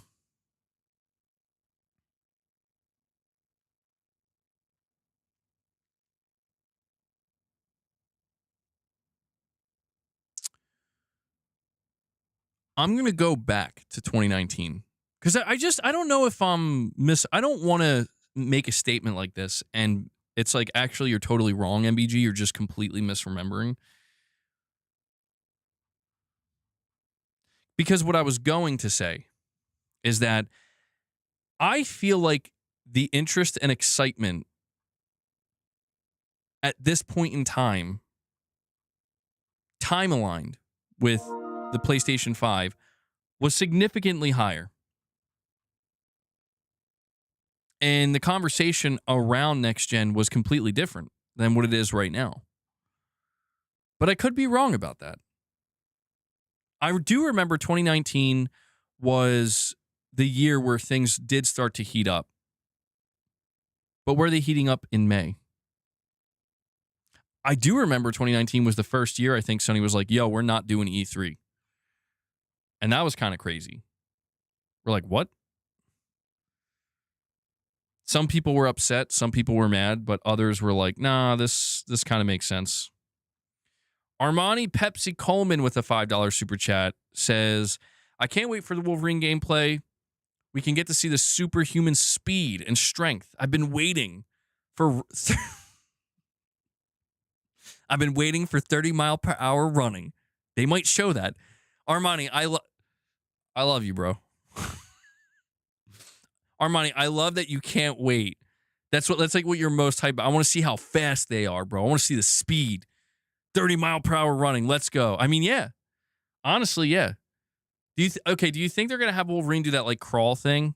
That I don't know. They did that in Deadpool and Wolverine, where he got on like all fours and like rushed Deadpool. Do you think that'll be like a special move or something? MBG, in 2019, would you have predicted half of the things that happened over the past 7 years? ABK, Bungie, PlayStation on PS, PS off PC. Or no, yeah, PlayStation on PC, PlayStation off PC, hardware pricing going up instead of down. What's the next 7? Oh, dude. That's how much I'm broken. That's how badly this generation broke me, and covering everything broke me, because it's like, hell no, dude. I could have never predicted any of this. I think I don't know. I was wrong about almost not every single thing, but a lot of things. And it's to a point where like it's very hard for me to seriously try to predict the next 7 years. It's very, very hard for me. And what I do, so here's the difference between me in 2019 versus me in 2026, where in 2019 we're preparing for the PS5 gen, and I'm speculating and predicting what the PS5 gen is going to be like. Here we are now, same thing going into the PS6 gen. The biggest difference is that back then I would say things confidently. Like, it's going to go this way. And I'm like pretty sure this is what's going to happen. And I'm fairly certain it's going to be. I'm the opposite. Now I'm like, I'm going to consider every option and they're all equally possible. I have no idea which one's the right one. Which one's the more likely one. I'm not even going to bother trying to predict that with any level of confidence.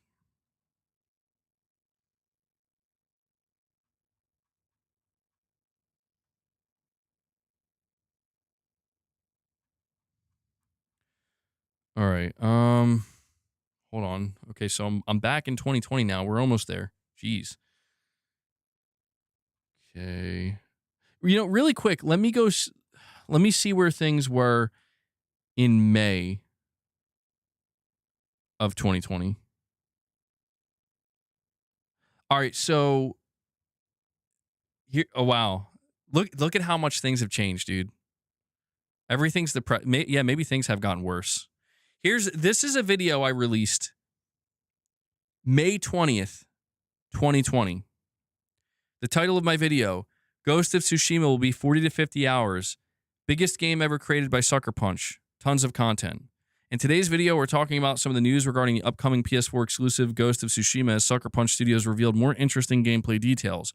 Apparently, it will be between 30 and 50 hours to fully complete, as there's a lot of content, side missions, and exploring to be done. Sucker Punch has also revealed that this is easily their biggest game ever, and that the open world is very large with a lot of things to do. The section of the map we saw during the state of play was apparently just a small slice.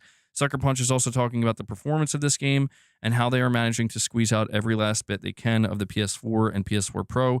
Even though we are eagerly awaiting some big PS5 news and game reveals, we still have some pretty amazing PS4 exclusive games to look forward to before we move on to next gen. God damn! And that video got, let me see. Hold on, where'd it go? That video got 28,000 views, 1.6K likes. What happened? What happened?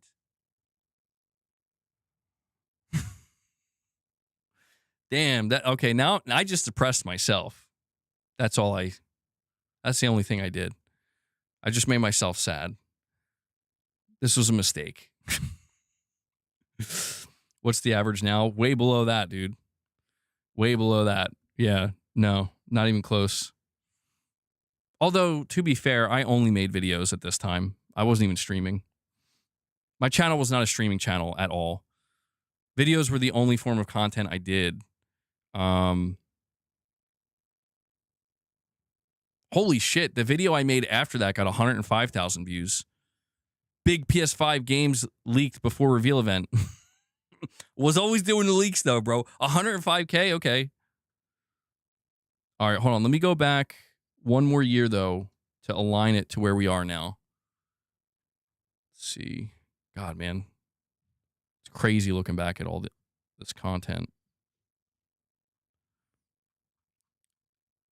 Almost there. I'm in September 2019.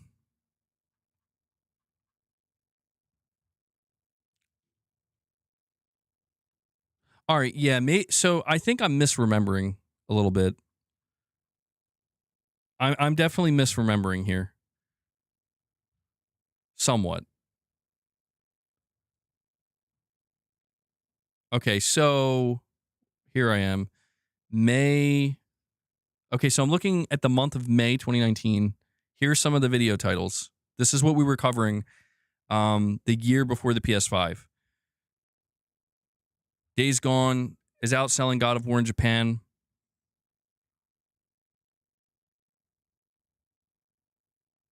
Sorry. Insider leaks private Sony meeting. Wait. Oh, wait. Hold on, dude. What is this? I love this. Dude, I love how I look back at this and I'm like, I don't even remember what even What? Recently, we got a few new leaks and rumors regarding the PS5. This latest leak is pretty interesting, and if true, points towards the PS5 being a monster of a console. On top of that, we also have some new rumored PS4 and 5 UI features coming from a supposed insider. Finally, I go over what a recent market analyst has to say about the PS5 release date and price point. Okay. So we were talking about the PS5, and that video got, hold on, I lost it. That video got 37,000 views and 1,000 likes. Let me go check the comment sections. What were people saying about the PS5? All right. What the fuck? What was that? I don't even want to know what that was. Who else is buying day one? $500 is a good deal if the power rumors are true. You know what I find funny? Google Stadia hasn't been mentioned anywhere since it was announced. Just give me those great Sony exclusives. The PS5 is the only monster I'll allow in my closet. There's no stopping Sony. They will continue down the road that they have this whole generation, high quality games and great hardware. Let the good times continue. Let's keep the hype under control. Give me constant 60 FPS games and I'm in. GTA. Dude, 7 years ago, GTA 6 will look and run gloriously next gen. Incredible. Incredible. Dude, that's a comment on a video from like May 22nd, 2019. You can see the difference though, dude. Like even just reading my comment section, people were hyped. It's a great example or an illustration of how much things have changed.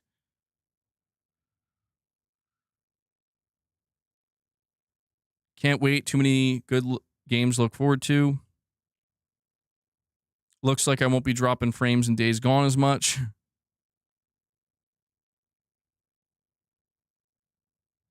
All right, well, yeah, okay, that's interesting.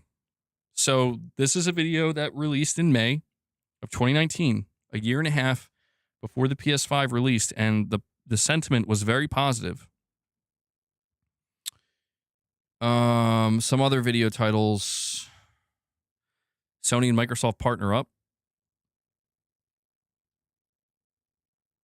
Leaked video surfaces showing PS5's incredibly fast load times. What is this video I made? I will now rant for a long time about Sony CEO. 23,000 views. What the fuck was this video? I had to make this rant video. I can't believe the CEO of Sony would go on record saying this about the console gaming market. Now, not only that, but their sudden embrace to cloud gaming and streaming is disheartening and concerning. Cloud gaming is a fail, and we need to fight the so-called inevitable future. Can you see how different I was, bro? Oh my God, look at how much it's changed.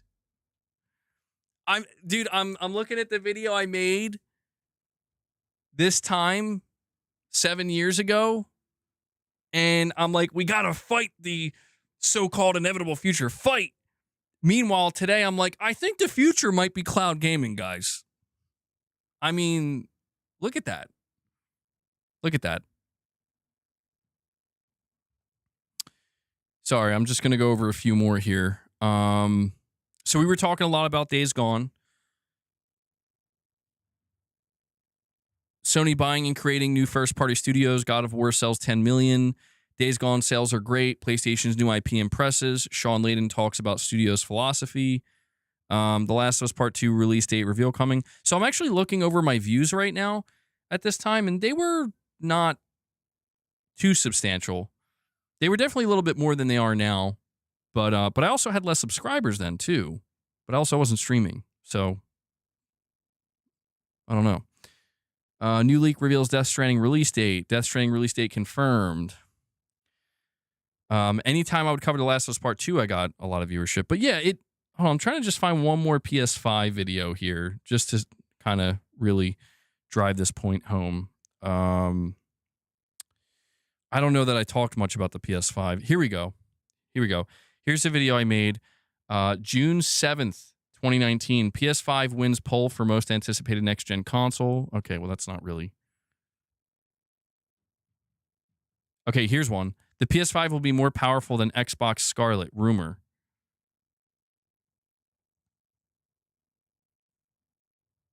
Yeah. Today, we Oh my God.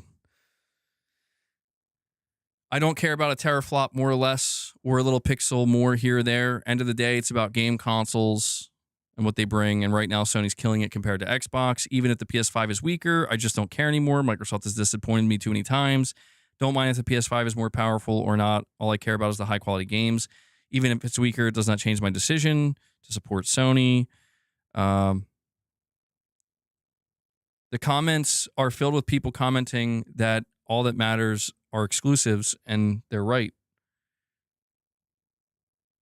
I honestly don't care if the PS5 is stronger or not. Still day one buy for me. I learned at the beginning of this gen that there's a huge difference between a launch of a new Xbox and a new PlayStation. Xbox is like a small birthday party. PlayStation's like New Year's Eve at Times Square.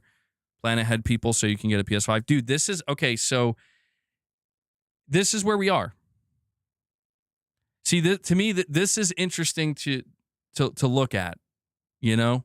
This is interesting to go over and kind of take a little walk down memory lane where it's like, bro, I don't know. I'm not saying that I don't see any positivity towards PS6, but it's just not anywhere near where it was at this time, you know, timeline with the PlayStation 5. So very interesting, man. Very interesting. It'll I'm curious to see what changes along the way.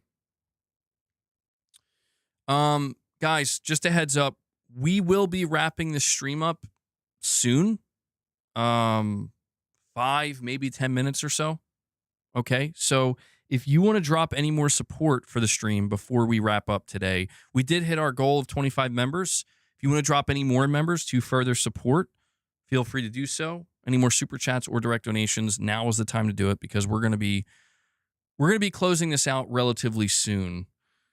In the meantime, I'm just going to hang out with the chat, talk to you guys a bit. You think, am I still the same?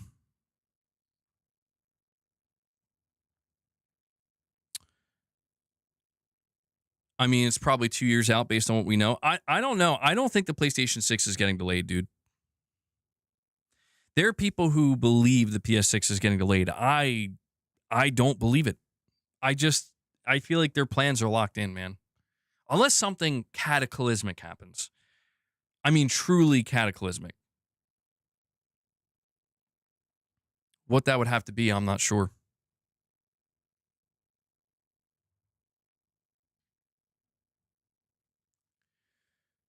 All right.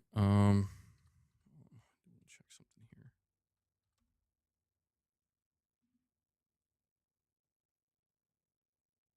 So apparently the Horizon Hunters Gathering beta invites are rolling out. So just a heads up on that one. I'm sure you guys are hyped for that, right?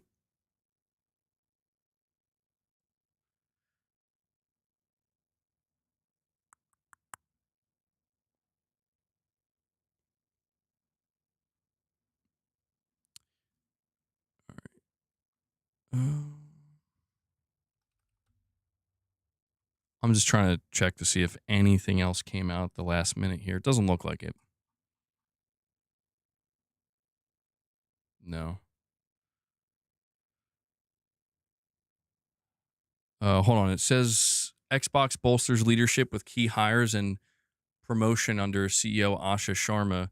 Matthew Ball joins as chief strategy officer to strengthen the console business, drawing from his gaming analyst background and Amazon Studios experience. Okay. I don't know what this is going to mean for the leadership team. Can't tell you. I'm not familiar with this person. June 2026 gaming showcases bring back E3 energy.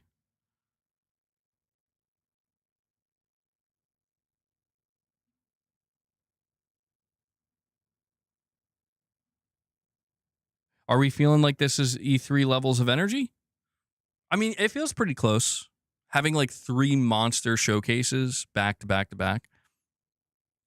No, I didn't get Lego Batman yet, pushing polygons. I just got the platinum for Saros today. I now have to decide if I want to get the platinum for Marathon or give up on it. before the season resets. Because either way, I'm going to be stopping Marathon, but I do want to play Lego Batman. I'm hoping to buy that in the next week or so. They might have to change to the handheld first and the console later. That would be an interesting strategy. That would be super interesting. I think that depends on whether or not they actually want the handheld to be considered like a portable PlayStation 6 or not. If they want it to be a portable PlayStation 6, they're going to have to reveal the console with it or around it. But nobody is showing anything in a GTA 6 year unless their games are coming in 2028 or beyond. Yeah, I think it would be safe to say that the vast majority of game reveals we get going forward are going to be like, yeah, you know, early to mid 2027, late 2027 games, possibly further out. I could see that. All right, guys, this is going to wrap up today's stream. I've expended this topic talking all about the state of play. We bounced around a little bit, but I think it was a pretty good show overall. I can't deny that I'm in a little bit of pain, and that's definitely causing me to wrap up a little bit sooner than I otherwise would, maybe. Although, I mean, we're almost at the 3.5 hour mark, so it's basically almost as long as I normally would. But yeah, I'm going to have to, I don't know, go lay down or something. I notice I have to lay down sometimes. That's kind of the thing. I'm not going to just lay down on stream. But yeah, when I start to feel the pain like build up like this, I kind of have to just spend like 10 or 15 minutes laying down for it to subside. Hopefully, I don't know. I think I'm on the road to recovery. I think I am. I hope I am. But appreciate you guys tuning in today. Ray just dropped the Discord link in the chat. So if you guys want to join the Discord, feel free to do so. You do not have to be a member. I'd appreciate anybody who joins. Just be respectful in there. And yeah. Guys, thank you for all the support today. If you dropped any member gifts, if you became a member, if you dropped a super chat, a direct donation, or any jewels, thank you. Every contribution helps the channel and allows me to do what I do here. I'm getting old, bro. I know, I'm getting old. I broke my back. Wait, what tweet was pure rage bait? All right, guys. Also want to make sure to give a shout out to Devil Shooter. Devil Shooter does the timestamps for the streams. If you guys see him in the comments with those timestamps, give him some thanks, show him some love. I know he appreciates it. Devil Shooter, thank you for what you do, man. And yeah, that's going to do it for today. I did put out a news video earlier. If you want to go check that out, I changed up my format a little bit, see if I can keep that format going. You guys can give me feedback on that. And the only other thing I want to ask you guys to do as you're leaving the stream is if you didn't hit the like button, hit the like button on your way out. And that's it. All right. So guys, enjoy the rest of your day. I will catch you in the next one. Until then, take care, everyone.